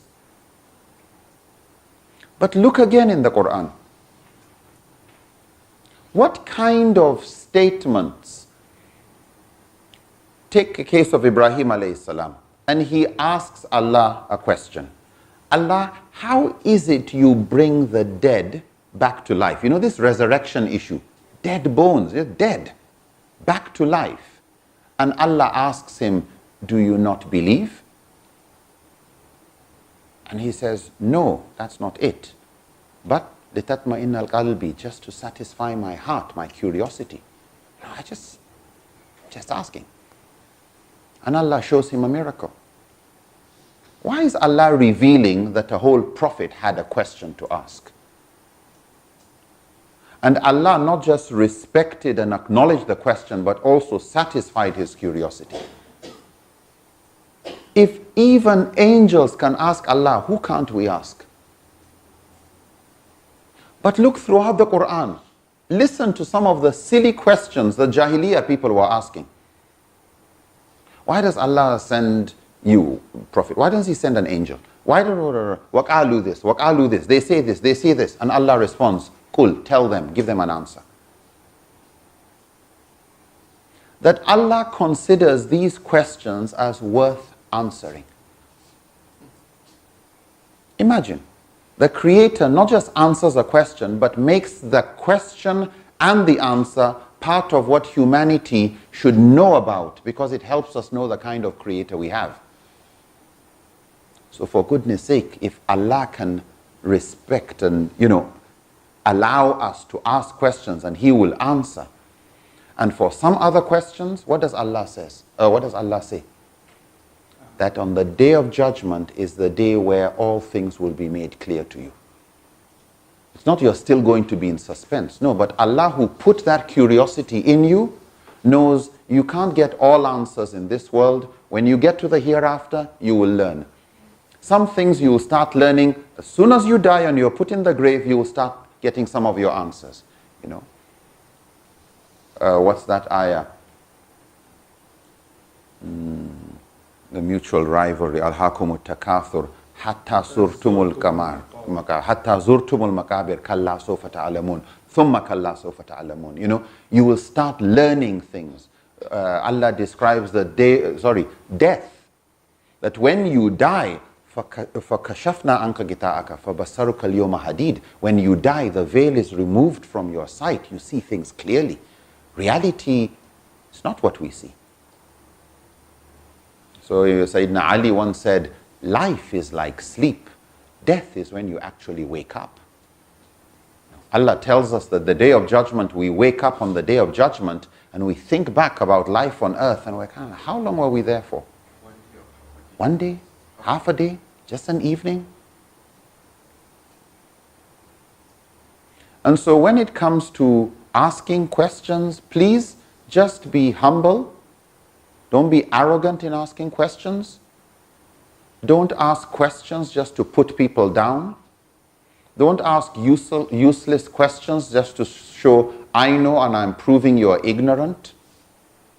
So long as your intention is to seek knowledge, Allah's advice is فَاسْأَلُوا أَهْلَ الذِّكْرِ إِن كُنْتُمْ لَا تَعْلَمُونَ. Ask those who know if you don't know. If you really want to know. But useless questions that just are ways of postponing action, I just don't want to do, but I'm asking for more details when you really just don't want to do. Always remember, al-umur bi maqasidiha, just as actions will be judged by intentions. Yeah, a good question will be judged as good or bad based on why are you asking. Do you genuinely want to know? Yeah, ask away. Just be polite. Yeah. Allahu Alam. Yes, sir. Sheikh, when you say about that you must protect unity and forget about, drop these differences, there must be that unity sits somewhere in this then. Yes. Or there might be other category other than unity that all of us must protect as the ummah. Absolutely. So where do you put that? Qat'i thubut, qat'i dilala. Yeah. Those teachings from the Quran and the Sunnah that everybody agrees these are fundamental to the deen. Those we protect. Those areas where scholars differ, but we do not allow their differences and our joining those debates to break the unity that we all agree we are united on. And so while on a particular topic I may honestly feel I'm right, I think you are wrong on this issue, and we're going to debate, you say this is halal, I said no, I don't think it is halal, or whichever one it is, whatever debate we're going to do, it's not going to be done at the cost of my recognizing you as my brother in Islam. In other words, you do not allow issues on which scholars have differed to undermine relationships built on where nobody differs among scholars. And so those things that are muhkamat, Quran text tells us some things in the Quran belong to mutashabihat. Some things are allegorical, some things are open to differing opinions. And that is what creates the space for scholars to be involved in ijtihad. Whereas those parts that are the mutagayyirat, the ever-changing, those are tied to the dhanni. Whereas those thawabit, those fixed parts of the deen, are those parts that we call ourselves Muslims because we belong to, we hold on to these beliefs. So these are called the daruriyat of the deen, the absolute essentials of the deen. And as we've mentioned before, a number of issues on Aqidah belong to that category. Issues on Ibadat belong to that, acts of worship and devotion, acts of behavior and akhlaq and character, acts of mu'amalat. There are so many areas we all agree this is fard and this is haram and this is mustahab. There's so many areas we agree on. We do not allow the ones that scholars disagree on to be the cause of difference. Why? Because the ones we agree on, we can comfortably say, this is the will of Allah through His Prophet. This one. This you can speak in God's name. Allah said, clear. Why? Because it's authentic, because there's no more than one meaning. And if brotherhood is established by that, you cannot get any other topic where you can't say this is God's position. Why? Because you know, oh, this is his ijtihad. And there's another difference of opinion, another difference of opinion. You can't allow something that is part of human reasoning to override an injunction that is clearly of divine origin. Yeah. So on that maxim, al-yaqeen la yazulu bi-shak, we do not allow certainty to be eroded by something which is less strong. Yeah. So while we'll hold on to our various opinions, but we are extra humble and more respectful of the differences, and don't allow it to crumble the things that actually unite us. What's the position of logic versus reasons, especially when one is at the early stage of believing or having the faith in the revelation? Can you explain further? Argument on trusting the reason will fall back to this is the will of Allah. That's the way it is, and no question asked. But the logic, the human logic, will continuously pursue challenges, and then you will withdraw quickly whenever you have a situation that this is Allah Alam, you're done. But when you, especially when you're in a debate. If you look at it, even the qat'i thubut, qat'i dilala, how did we arrive at the conclusion that this is certain? It is because reasoning couldn't get a way around it. Everybody reasoned and says it meant alcohol is haram. And every way you try to look at the Quran, Sunnah, however you move around, haram. And there's only one God. And any way you try to move around it, it didn't give us another opinion. And so what you find is, when scholars conclude, we are absolutely sure that this belongs to the category of divine injunction, since the divine used human language to communicate, and from all our interpretive tools, there isn't an alternative interpretation. You have what is called the ijma regarding the meaning and the authority of the text. In other words, that conclusion that this is the word of God is actually a product of reasoning itself. And with all reasoning, we couldn't get out of, that's what Allah says. So it's like all of us agreeing that this prescription that came from the doctor means you should take the following injections. And as much as you try with all the experts, it doesn't mean more than one thing. Why? It's in human language. And in human language, yes, it could be literal, it could be metaphorical, it could be this, it could be that. But when we look at it from every angle, it doesn't have more than one meaning. And so the role of reasoning is also to set a limit on itself. To conclude that beyond a shadow of doubt, reasoning concludes what God meant is this. And reasoning has not been able to come up with a second meaning. So we say that is the divine will on that. And so again, you don't have a conflict between the role of reasoning operating and not reasoning. Reasoning is always operating. But reasoning is also humble enough to know its limits and where it concludes, that's what God said, that's what God meant. And there, since it's God you're talking about, and using the doctor analogy, if he is all-knowing and I'm sure of that, if this is his word and I'm sure of that, then it'll become stupid for me to say, I'm not going to follow the instruction or prescription of the all-knowing, all-wise, most compassionate guide. Then you're being unreasonable to say you're not going to follow that guidance. Yeah. Wallahu alam. Yes, please. I'm a counselor, and I like to use religious and spiritual approaches in counseling, even when it comes to career selection. So I do have clients who come to me saying that they feel that their current job is not fulfilling them, and like there's still some emptiness in their heart, is it okay for me to say that and use my reasoning and tell them that perhaps that feeling of emptiness is a sign from Allah that they have yet to meet their purpose in life, and they are supposed to do something else? Is it okay to attribute that feeling to Allah in that way? I think if you put it as maybe, yeah, maybe it means this, not with certainty. Because yes, you are right, maybe they haven't found their purpose. Maybe they have not looked at their current job with different lenses and appreciated what they're doing. You know, I remember somebody who was a nurse, I've had enough of this job and etc., etc. And you find all sorts of people tired of it, etc. Two things. One, look at how valuable it is in the eyes of Allah. Look at the reward of saving a life. You know, and suddenly it's, and that, you know, some of the discussions we had earlier, where you give people new meaning. You know, I used to think my job was just a teacher. Now I realize if all of us moved out of this job, we're actually lifesavers.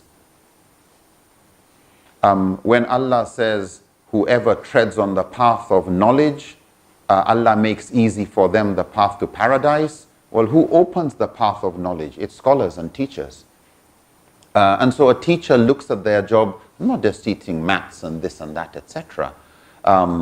Because among the qawaid, among the maxims, not among the primary ones, among other secondary maxims, there's a maxim that says, whatever is a prerequisite for a fard is treated itself like a fard.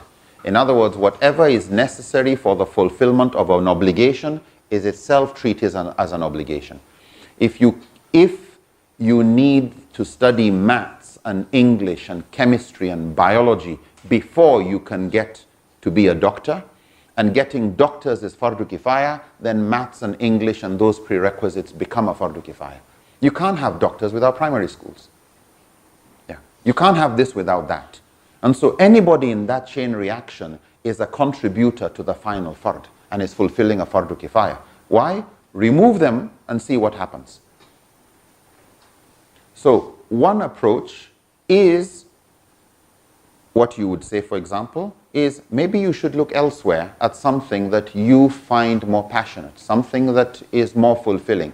And as humans, some people seem to just be very lucky. From a very early age, they hit the right job, they hit the right everything, they're in it, they can't wait to get back onto the treadmill,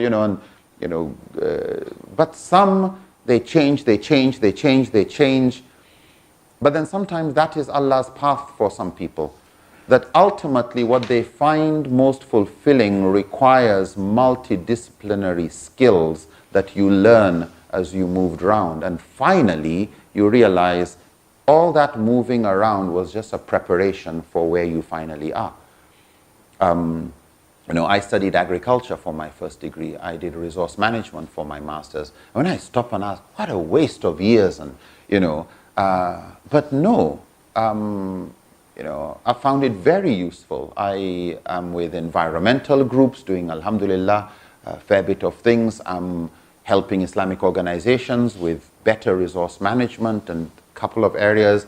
I didn't think at that time I will be where I am. I didn't think I'll end up trying to challenge Boko Haram and some of these groups and all of that, etc. But when I look at, the trajectory, how with children, there's this game, you just keep joining the dots, 1, 2, 3, 4, and as you carry on, it's towards number 50 that you realize it's a butterfly you're drawing. Yeah, sometimes it's when you're getting close to 50 and, much older in life that you look back and realize there was a tracing going on, and you say, alhamdulillah, for where you are. Otherwise, I have a lot of people to blame for not allowing me to do my PhD in what I would have wanted to do, and something for, you could look back and start thinking in that way. You could look back and say, oh, thank God I moved. After my first degree, I still didn't know what I wanted to do. Had no idea. Mum was an education. Are you interested in this? No. Are you interested in this? No. Alhamdulillah, my grades were good. So, Dad, no, you should go and do medicine. And this one, no, you should join the Navy. You should this, you should that. And Mum just, look, what do you enjoy learning? I like nature. I like environment. I like animals. I like this. I like that. Okay, then you probably have to look at agriculture or geography. No, I think agriculture. And that's what I ended up doing agriculture for. It's useful, but I think it's not wrong to help people look for alternatives, especially if before they leave where they are, could they find more meaning in what they're doing? And if not, then definitely try something else. And sometimes some people do a big roundabout. You leave, you go, finally to come and find your heart is actually here. But, you come back to it with a greater appreciation. And, having stepped aside, people just change perspectives. Wallahu alam. Cool. When it comes to the issue of respecting dissent of opinion, some of the opinions are opposing each other. Where should we stop at? For example, one scholar will say the issue of A is included among issue of bid'ah, and another scholar said no, it is things that are allowed. So as layman in this, where should our stand be? I think just a little like when you're ill and somebody from a homeopathy background says, try this since this one has not worked, and another one, stop wasting your time with that. Or if we ask ourselves, does it belong to this category? And we say, no, it's an area scholars have differed. So some people consider this as bid'ah, others say, no, it is not bid'ah. The fact that scholars greater than I have differed on that just simply means, number one, be humble, try and understand where's each one coming from. I may finally actually say, I see where you're coming from, but I also see I see why the debate has been raging for centuries. But even as I maybe prefer one opinion to another, I'll never insult. I'll never do anything that is out of good adab. Yeah. I will be respectful. I will be persuasive in my argument. I may raise my voice, but not disrespect. The argument may be intense, but with the understanding that we are going to be able to go and have a cup of coffee after this. That we will not allow it to erode brotherhood. The objective is better mutual understanding, better mutual respect, just like within families. Now you'll argue with your wife or your dad or whatever it is, you'll argue but respectfully. We still disagree on some issues, but we don't allow it to break the fact that we belong to the same family. And I still have my responsibilities and he or she has, so it's how to conduct the debate with the kind of ethics and etiquettes that do not erode the brotherhood and unity that is built on a much more solid foundation. Yeah. To a very great extent, it's to ensure that the ego and the brain do not undermine the heart. It's not that we agree with each other at the end of it all. We still disagree. But you're still my brother. And she's still my sister. And as much as I wish she would understand where I'm coming from, and I wish she would understand where I'm coming from, Allah has willed that we will have diversity. That we don't have the same fingerprints, that we don't have the same IQ, we don't have the same, maybe it's I who have not gotten it, the possibility, that Shafi'i statement, that maybe I am the one that is wrong. And I pray that at the end of it, that you are the one that is right and I learn from you.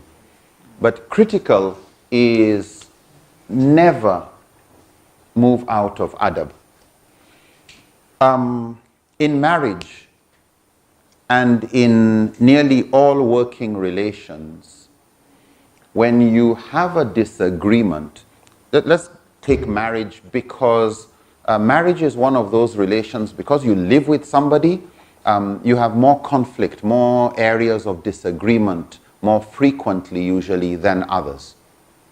With others, the moment you start making me angry, I, just walk away. With your wife, walk away, go where? You're still coming back home.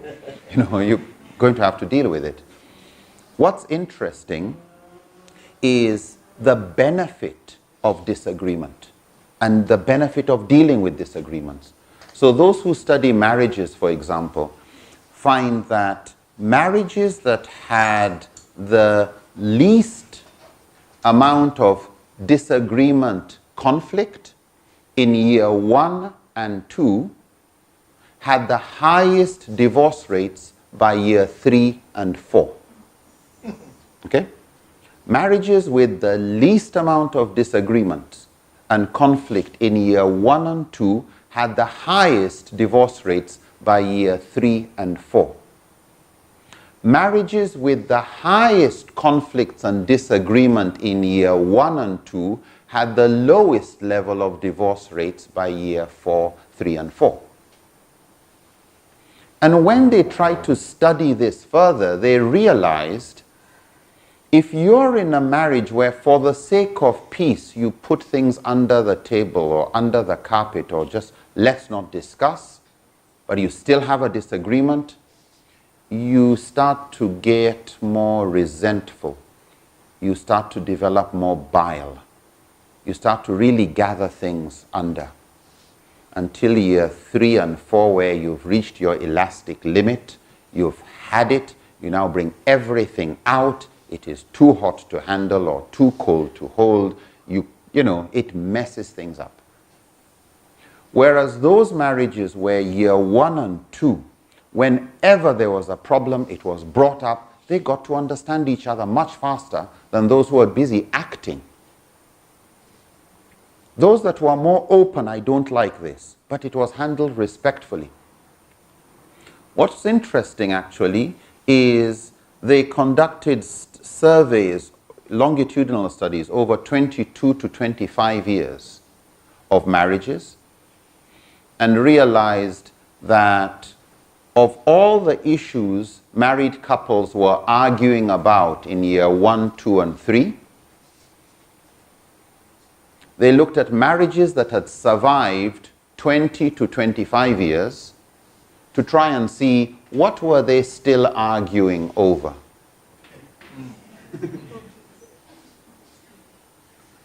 What have they resolved? And it became clear that they were still arguing over more than 70% of the issues they were arguing in year 1, 2, and 3. The marriages that lasted were not the best at solving problems. And so the question was, then what causes divorce? If fighting and disagreement did not correlate with divorce, but actually correlated with better mutual understanding, then what caused divorces? What broke marriages up? And they found that it was the style of the disagreement, the style of the conflict. And they divided conflict into 3 major styles. And we'll not go into it, it's not our topic for today, but it's tied to this issue of adab. Some conflicts were dominated by complaint, expressing how I feel. This hurt me. So it's a complaint, not nagging, but it's bringing it out. So I'm not hiding it, but bringing it in such a way that I'm also not accusing you or pulling you down. The second form of bringing things out was criticism.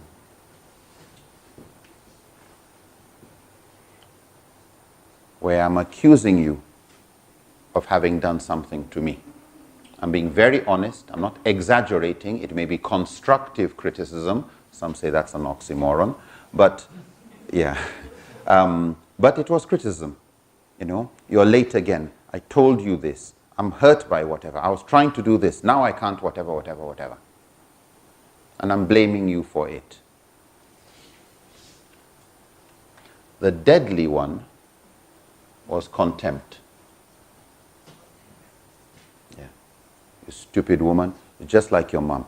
You're late again. Even your dad said whatever, whatever. Yeah, why?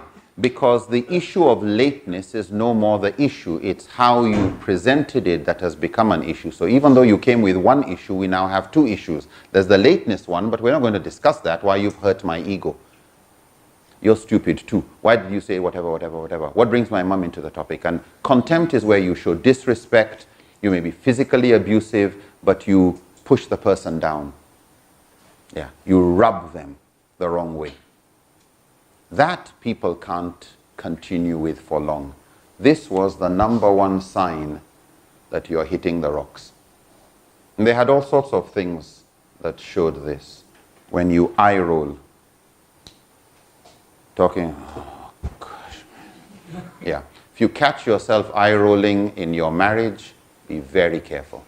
Yeah, it's a bad sign.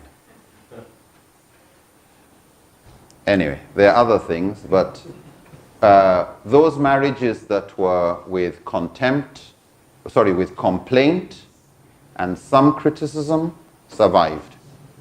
Those that were with contempt and hurtful criticisms didn't survive.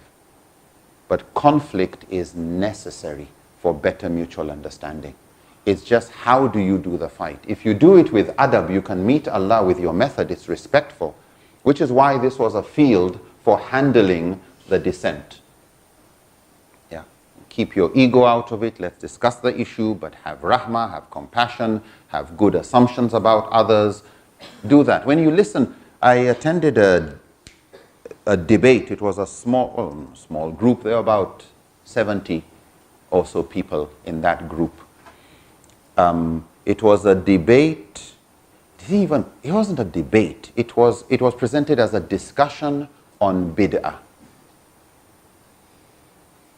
by one of the most respected Salafi scholars in Nigeria, a PhD in Hadith from Medina University, well-respected scholar. And Tijaniya, which is a Sufi group, one of their most respected scholar, another associate professor, scholar of fiqh, you name it, from Azhar University. The way they argued, listen to each other, allow the person to make his point, whatever, then if you don't mind my saying so, and then very respectful. The kind of thing, ignorant people don't debate like that. Yeah. This is a debate by somebody who believes he is on solid ground. He's not afraid. He's not like, we're not running away. We're not in a hurry. You land, and before long they had decided how they were going to discuss the issues. What first? The usul part of it, this part of it, the interpretations of this hadith. Could we spend some more time on this hadith? Yeah. Okay. What I understand is this, etc., etc. You see humility. You don't see anybody there's no laughing at the other person. There's no accusing of anything. It took about 5 hours. Yeah, break, come back, carry on. At the end of it all, everybody in the audience had greater respect for the two views. And many of us was like, I see why this debate will not be solved when less knowledgeable people are involved. Yeah. If even the most knowledgeable, everything you brought, somebody understood it differently. Everything, you realize, you know what, yeah, if these guys can't resolve it, yeah, let's just learn to live with the kind of brotherhood they show. Yeah.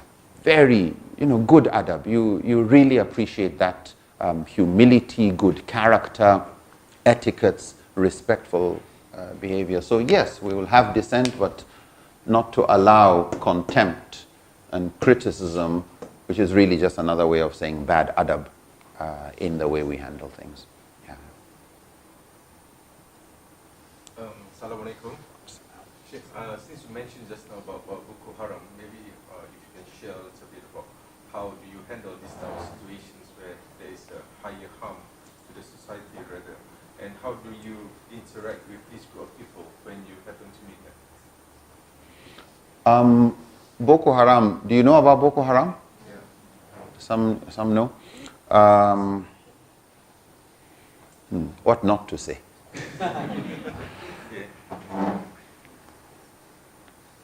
Well, very briefly, Boko Haram is a group of Muslims who have evolved in their ideology. It started as non-violent anti-establishment. We have a very corrupt country, or had, still to some extent, to a great extent. But in that locality, very corrupt government, very heavy-handed government that really didn't care about poor people. So there are a lot of people who were very frustrated with the government. And this group, which started as a religious group, they were against the government. To them, the government was a kufr government that is secular or claims to be secular. Working in the government is kufr, and anybody who works for government is a kafir. And the educational system is the factory that develops people who succeed in perpetuating the system. So the educational system is the source of the kufr. And so that educational system is also kufr. So they were Boko in Hausa, which is the main language in northern Nigeria, meant Western education or conventional education. For them, the only legitimate form of education was an Islamic education. They were against democracy, they were against any of the common, the judiciary, the legislature, the whole system. They started to turn violent. Some of their members were violent. The response of the security was too heavy-handed, and it killed a lot of their members who had not touched anybody, but just because they were members.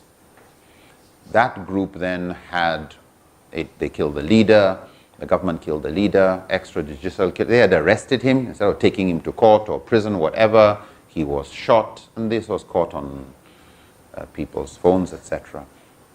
The group went crazy. They started to revenge, killing security people, personnel, politicians, traditional leaders, and then the government went even more heavy-handed on them. And for them, society watching all of this and doing nothing, and because they were calling Muslims kuffar and all of that, scholars were criticizing them that no, Western education is not kufr. Working in the government is not kufr. The Nigerian constitution is not kufr.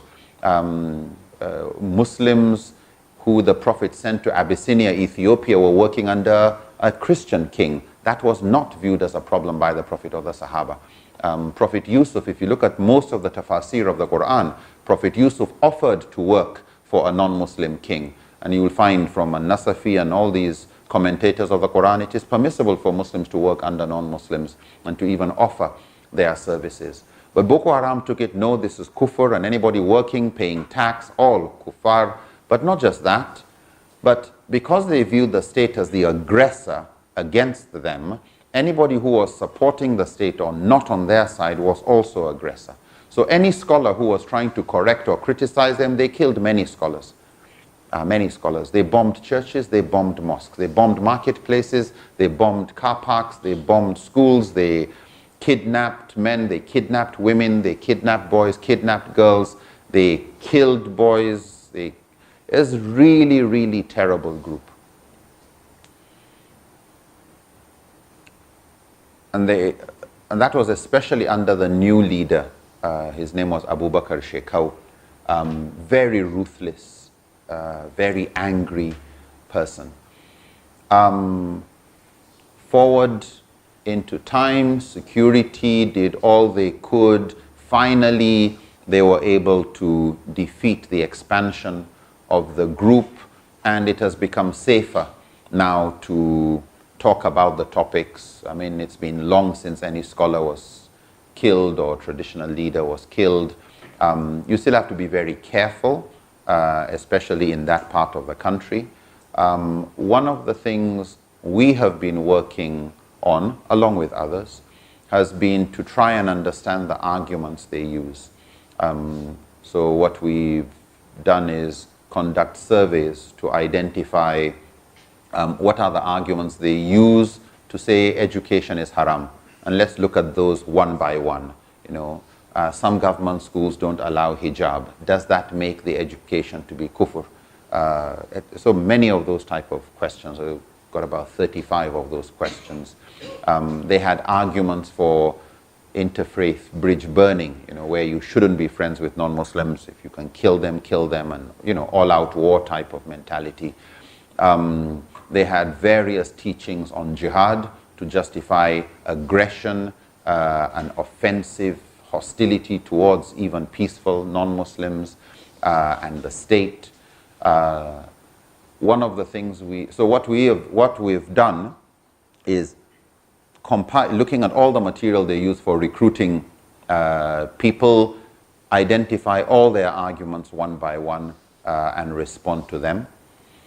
However, because you want people to think better, we've been teaching usulul fiqh, qawaid al-fiqhiyah, the maxims, and maqasid sharia, the objectives of sharia. We packaged a course because these are the critical thinking tools in Islamic jurisprudence. You know, these are the tools that allow you to think properly, to be able to identify misinterpretations of the text. When is a hadith being misinterpreted? If you understand these tools, it's easy to detect when a misinterpretation is taking place. So those critical thinking skills, we package those in the form of a course called Sharia Intelligence. So Sharia Intelligence is really it's really understanding how scholars think about every aspect of Sharia and to be more intelligent in the way we understand and the way we teach Islam and what's accepted. You know, this ability to identify what new flavoring goes contrary to Islamic teachings and how to articulate objections to these. It allows you to deconstruct a lot of their arguments very easily. So that became a course, and I think, and we made it part of a book that IDT has published and I think makes available. The other material we have were looking at the arguments they use to justify hostility towards non-Muslims. And we got arguments within the Muslim community and from Boko Haram material that were what you call bridge burning arguments, the arguments for not having good relations with people of other faiths. Because when we look at the Sunnah, Sahaba married Jews, they married Christians, and these women didn't have to embrace Islam. Some embraced Islam later, but you know, they lived peacefully with non-Muslims who wanted peace, and you find that in the Quran. You know, لا ينهاكم الله عن الذين لم يقاتلوكم في الدين ولم يخرجوكم من دياركم. Allah says He has not forbidden you regarding people who have not fought against you on account of your faith, people who have not driven you out of your homes, from dealing with them with kindness and with justice, with fairness. And that's what we see in the Sunnah of the Prophet ﷺ in Medina. We see that in the life of the Sahaba, etc., making peace treaties, going to battle together with non-Muslims, solving common problems. So where does this hostility, hate them, where's that, where does that all come from?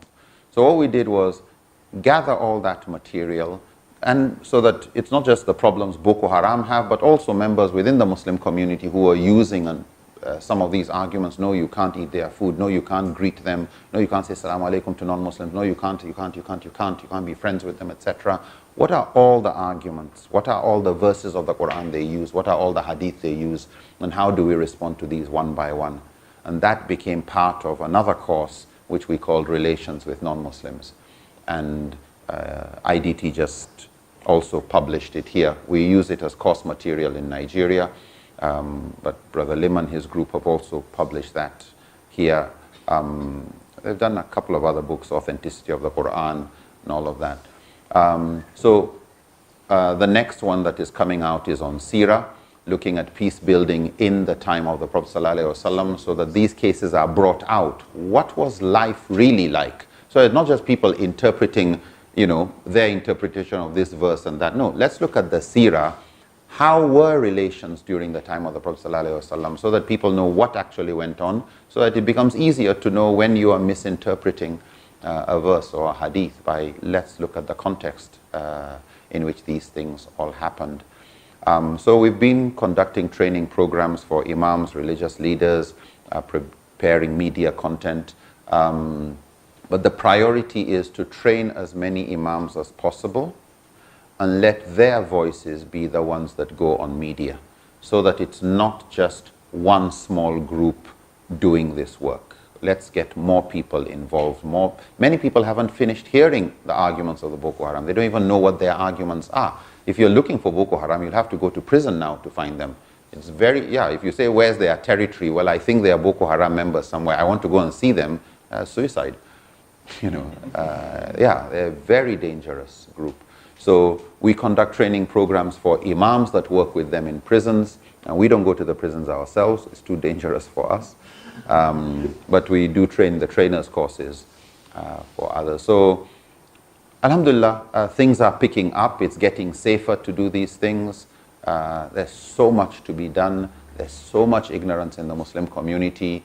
Some basic things that you would have thought Muslims should understand. Unfortunately, you find some being recruited.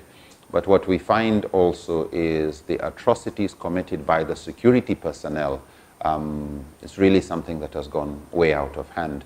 And so you find that from surveys in prisons, about 58%, and in some places up to 71% of the Boko Haram fighters decided to join Boko Haram so as to seek revenge against security services because of the atrocities committed by some of the security personnel. They killed innocent people, they destroyed, they raped, all unbelievable things. So it's not an easy problem to solve. There's faults on all sides. The problem, however, is the collateral damage. Is we've got over 2 million displaced people who have had to leave their villages and farms. They're all on refugee camps, or what they call the internally displaced people's camps, with illnesses, it's a big, so many orphans. It's really terrible. So there's a welfare, humanitarian crisis, there's a knowledge issue, there's getting back to school, it's bad. Definitely need your prayers there. Inshallah. Okay. Yeah, I just need to go So back. if you don't mind, we'll make this the last really one, need sorry. this because, going back to the topic of today, living Islam with purpose and contextualizing with the current situation of Islam and Ummah, what is your priorities that you want to stress for us as a takeaway? I would say, even if we all got united and you said, all Muslims come to, theoretically, all Muslims come to Malaysia. And we all came and we said, so what should we do? We would still go back to our counselor. You want to work in education? Yeah, you work in education. You work in healthcare. You work in poverty. You work in this area. You work in this area. We're still going to go back to our specializations and see what's the best we can do in those areas. How can we be better people and more effective? Some will work on trying to build bridges. Some will work on getting people to be more sensible about the deen. We'll all go back to doing things. But the hope is, with a greater sense of commitment, sense of priority, following and respecting these maxims of evidence, of purpose-driven, removing harm, showing compassion, respecting diverse opinions, etc. At the end of it, even if we all came together and we say we love each other, let's work together, we will still have to say, yes, but but we need specialists too. We need those who will focus on children. We need those who will focus on the insane. We need those who will focus on non-Muslims, bridge building. We need those who will focus on da'wah and helping people understand Islam. So at the end of the day, yes, we will still be united, but we will still have to go back to Nigeria, and I will face my own challenges even if I came here. And the Indonesian will still go back. Why? You understand your context better, you understand the language, you have a greater respect and understanding of your own urf and custom and culture. So it's difficult to talk of one agenda. It'll be to keep our hearts together, appreciate the importance of diversity, appreciate the importance of everybody doing their thing better, but really it'll be to encourage people to stick with the trees. Jazakumullahu khairan.